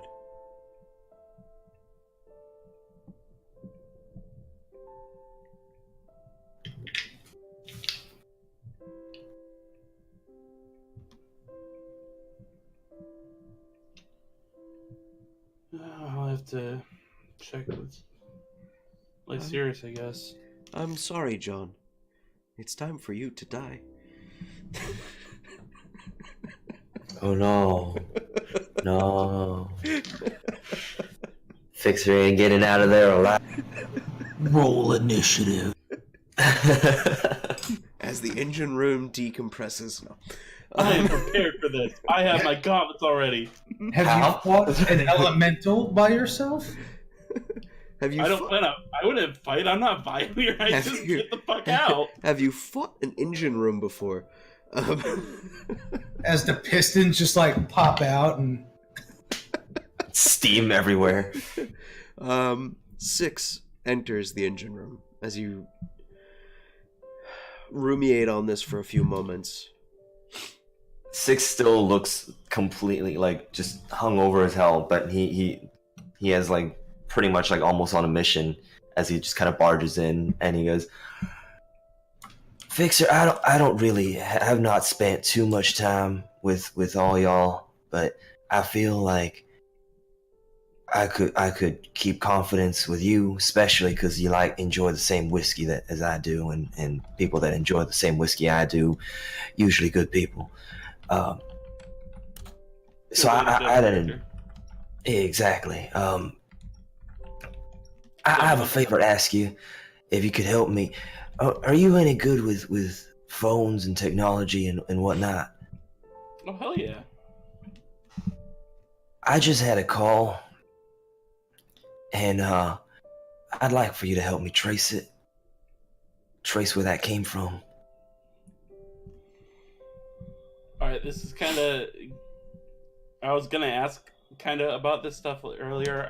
Does Fixer know how, or at some point, does Fixer know how easily, or not easily, a phone can be traced? Without knowing, phone tracing would require the phone call to be going for you to do that. Or if you had possession of the scry spell, and the person was described to you that they were speaking with, you could potentially find it out that way.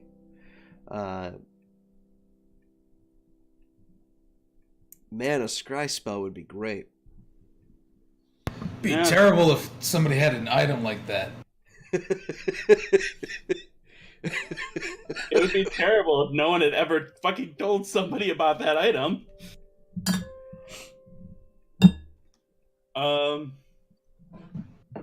Yeah, I mean,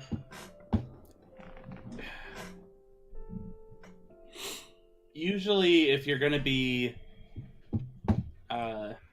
tracing a call to somebody, it's gotta be during the call. Well, that couldn't have happened, unfortunately. But what is there any other way we can do this? Well,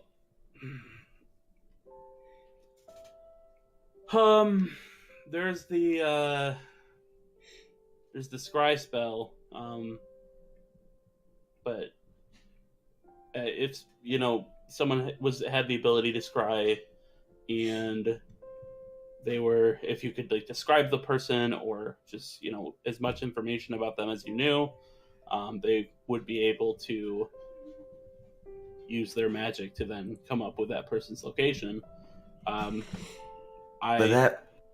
that brings a question. If you used any sort of magic like that with scry spell and whatnot, is it possible for whoever's being scried to feel the presence of it? It is a risk. It would have almost everything to do with the ability of the caster. A good enough caster can safely scry on people with very little risk of being noticed, whereas someone that has somehow learned the spell but is not that great of a caster could also be caught every single time. They would, from what I know of the spell, they wouldn't necessarily know who was doing it, but more that it was happening. Well, if that's the case, and Six kind of straightens up and he goes, regardless of how much you've helped me tonight, I would like to know that thank you for keeping this on the down low, a little bit hush-hush in that sense. Of course. But if you have any troubles or any problems that you couldn't figure out yourself or you need help with, I'm the cat to ask. I'll be able to help you as much as I can. Well, one thing, I don't know if you've noticed these, but I think that I've had kind of severing of my arcane ability, and which is yeah, not ideal, obviously, but I don't want to be a burden, and I know like I can fix stuff and try to do some techie stuff because that comes with But is there any way to imitate that the arcane connection with all the technology that we have? that's what I'm doing with these. I've still got some of the energy, but I'm just not able to use it, I guess, anymore. So what I'm doing with this is I'm like powering things, and this is a very rudimentary one. I hope to make a lot better a version of it, but that should help. But it's not going to be the same as normal spellcasting. So what I wanted to do was, I've got a pistol. I was hoping I could get some pointers from you and try to figure out, maybe if I'm not doing quite as much in the magic department, I do some shooting. I understand. Yeah. I mean, to be perfectly honest, a lot of my shooting comes from a little bit of magic myself, but you have to really learn how to shoot before you can add any sort of arcane abilities with it. So, but if you need any help with upgrading that gauntlet, how much gold would you need to get that a little furbished? Oh man, at this point I've got a pretty good handle on containing all the things I need to have. At this point it would more be finding the materials to get, like, I don't know, better materials, like, mithril, keep it light, obviously it's more, most of the other stuff is just going to be over time, replacing little components and making sure everything runs just a little bit smoother at a time. But I mean, if you want to help out with that, then Definitely. Yeah, it I think definitely be appreciated. I think all those questions, all those things will come with an answer a little bit later. You could find me for any shooting practice a little later too, but I hear they're having a feast. I hear that's going on soon, if not already. Y'all, you Oh, want to go shit. down and get some grub? Yeah, well, yeah, a little grub. Let's get some whiskey. Yeah, sure. Why not? It's gonna help this. Help my headache a little bit. All right, Now I'm just 5.0. gonna- All right. As you guys head down and join the feast, going in full swing, you see Vimir and Law approach, joining the feast, joining the festivities. I've got Law like one arm under him as Oh, as soon as we were out of town, Law dropped the act and cast 3rd level healing words on both of us. okay. I was just waiting. I used both my spell slots for that. Does he still? Do you still look like shit, or do you look? How many Well, HP do I get? You get I probably still look like shit. 12 back, Still and look Law like shit. gets 15 back, but he's still like just over half with that extra. Okay, so I blow my war horn again as we enter. Oh, Law will pull out his trumpet and do like fanfare with it. And as I do, I take the bones of the Reaper. And Right. I won't yell into the microphone because I assure you I am very loud. As if the horns aren't already. Oh no, I mean I don't want to blow out your Oh, yeah. speakers in your ears. Oh yeah, let's not do that. Vimir will proclaim very loudly, and I assure you I don't have Vimir stats in real life, so if I can do it, I know he can. What do you proclaim loudly? Welcome, Hand of the Cloud Cutter, your new champions of Elsa. Isla. Isla, Vimir, and Law. And I'll throw the bones just into the center where everyone's at. Y'all realize that those trumpets and the horns echo throughout the metal. Oh my God! I'm gonna need more of that whiskey. I thought we were tonight. outside. You are outside. We're outside, right? Okay. Yep, the party's outside. As you throw the bones, they rotate and land on their feet. A figure stands.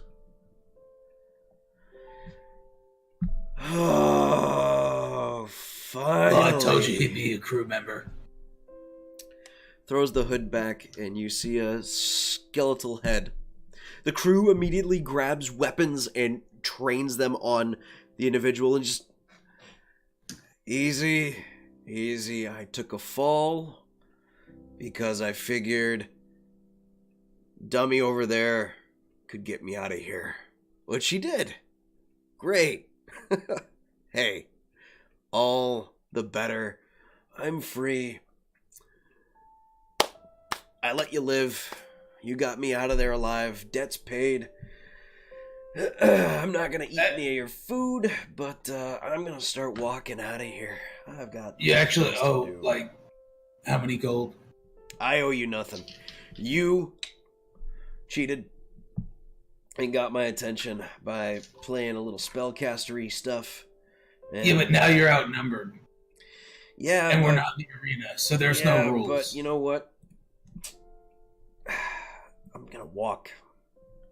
Anyways, it's been fun. Really has.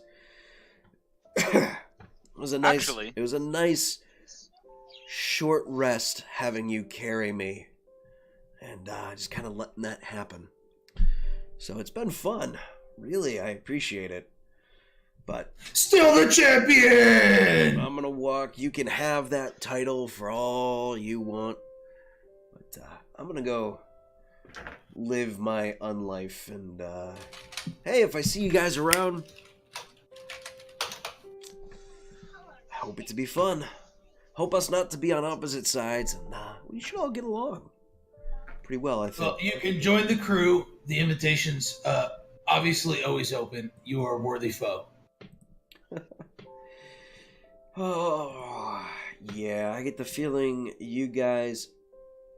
Wait a minute. I do recognize you, as he points to Law. You're the one that was throwing up and trying to heal everybody when the Blood Witch crashed into your ship, thinking that was a smart idea. Where's the little lady who couldn't hit me? You were away for this, Law. As he says that, the crew do not lower their weapons, but get closer. Now, where's what happened to the tiefling? Where's she at? Is she gotten better with her accuracy? She's still shit. Can't hit. Yeah, I heard she took Eldritch Blast and stuff, so she's good. All right. Cool. Well, you know what? It's been fun, really. Get you later. He just starts walking through the group, walking right past everybody, not raising a hand, just throws the hood back up, makes his way out into the night. That was the champion, but now we're the champion. And do I see the feast? Do I see the food? You see the food, you see the feast, you see everyone enjoying themselves with quite a hefty meal. I will summon Guardian's Whisper and cut off a nice big old chunk of meat. Easy enough. Grab that chunk of meat, slap it down on the table, and be like, "Law, a victory. Now we feast. Bring the fire water." Law will serve himself up some food and join Viamir, waiting for the captain to be ready to give a speech Okay. Fixer will walk up behind Law, do like the hand on the shoulder thing, and be like, "You look like shit." And then he's going to point one of his fingers at one of his wounds, and like a little cap falls off, and like a spray comes out, and you get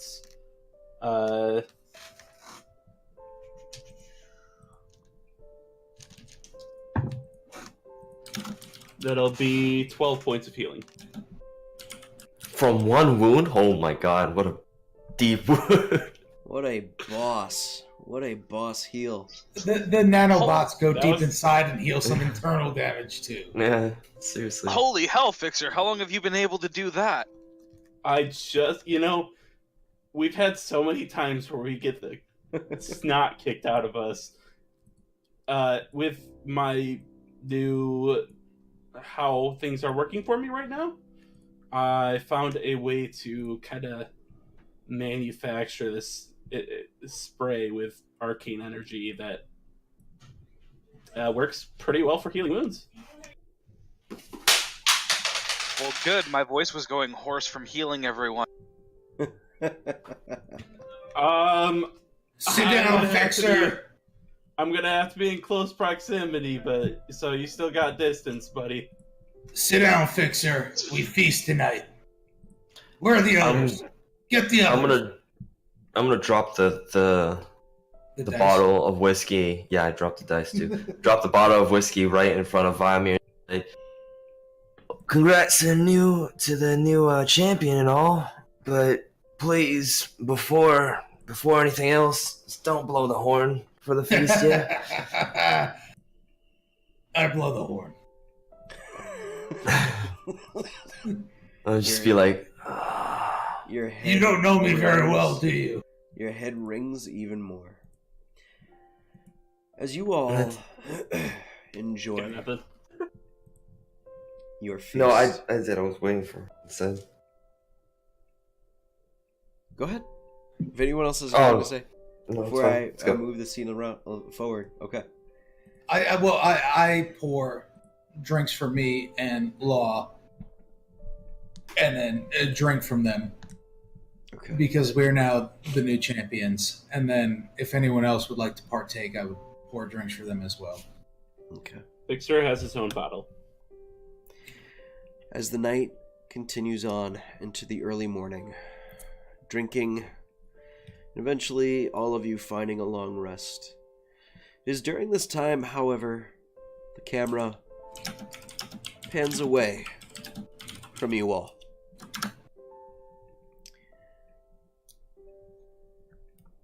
It makes its way into the sky, far away.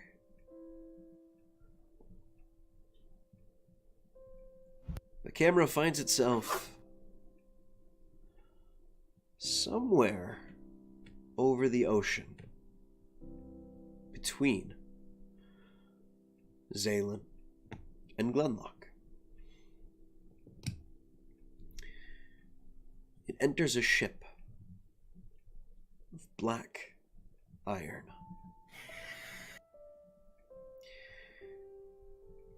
It's angular, almost more of a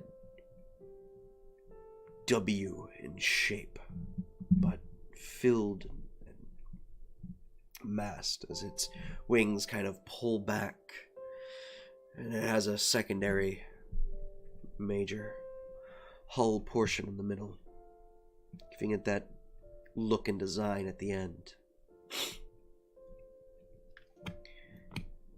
As it enters the brig, you see a holding pen filled with individuals of varying wounds, states of life, death,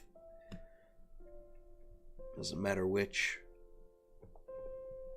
In the back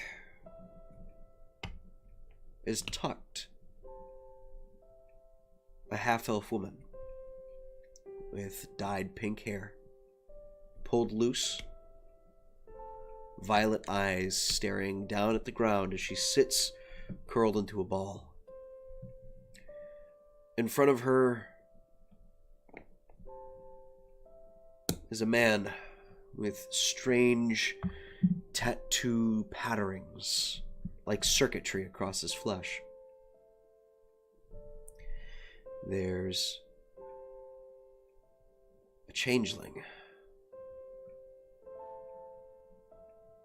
sitting there as well, looking somewhat burned and scorched, having taken quite a bit of damage by the looks of him. And a warforged, large, bulky, his clothing torn and blown away. And on the opposite side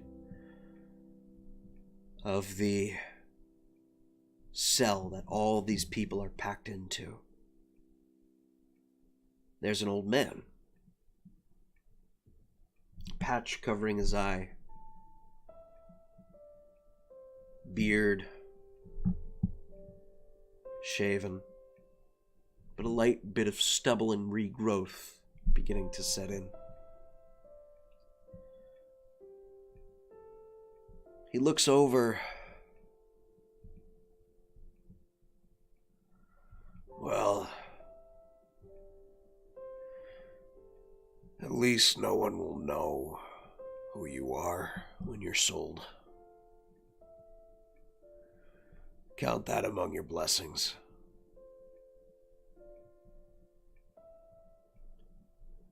What about you? Sacrificing yourself for us?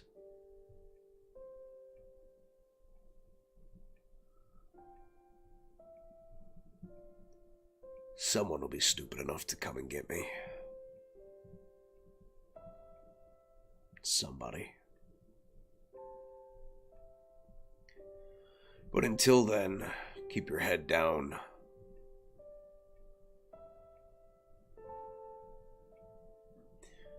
All of you, stay alive.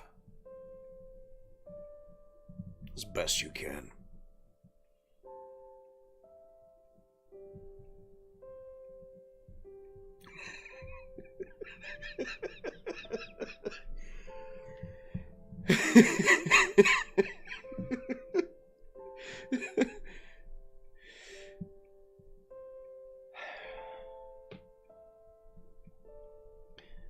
Taggart, you also need to stay alive. If anything, they'll send you to Alonsk, and they'll put you in the arena. Well aware. Be a good place to die. For freedom, after all. That's all we've ever wanted.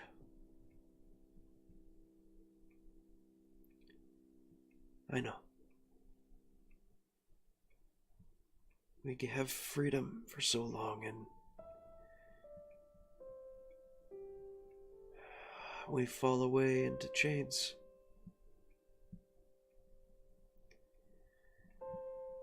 Not what I would have expected.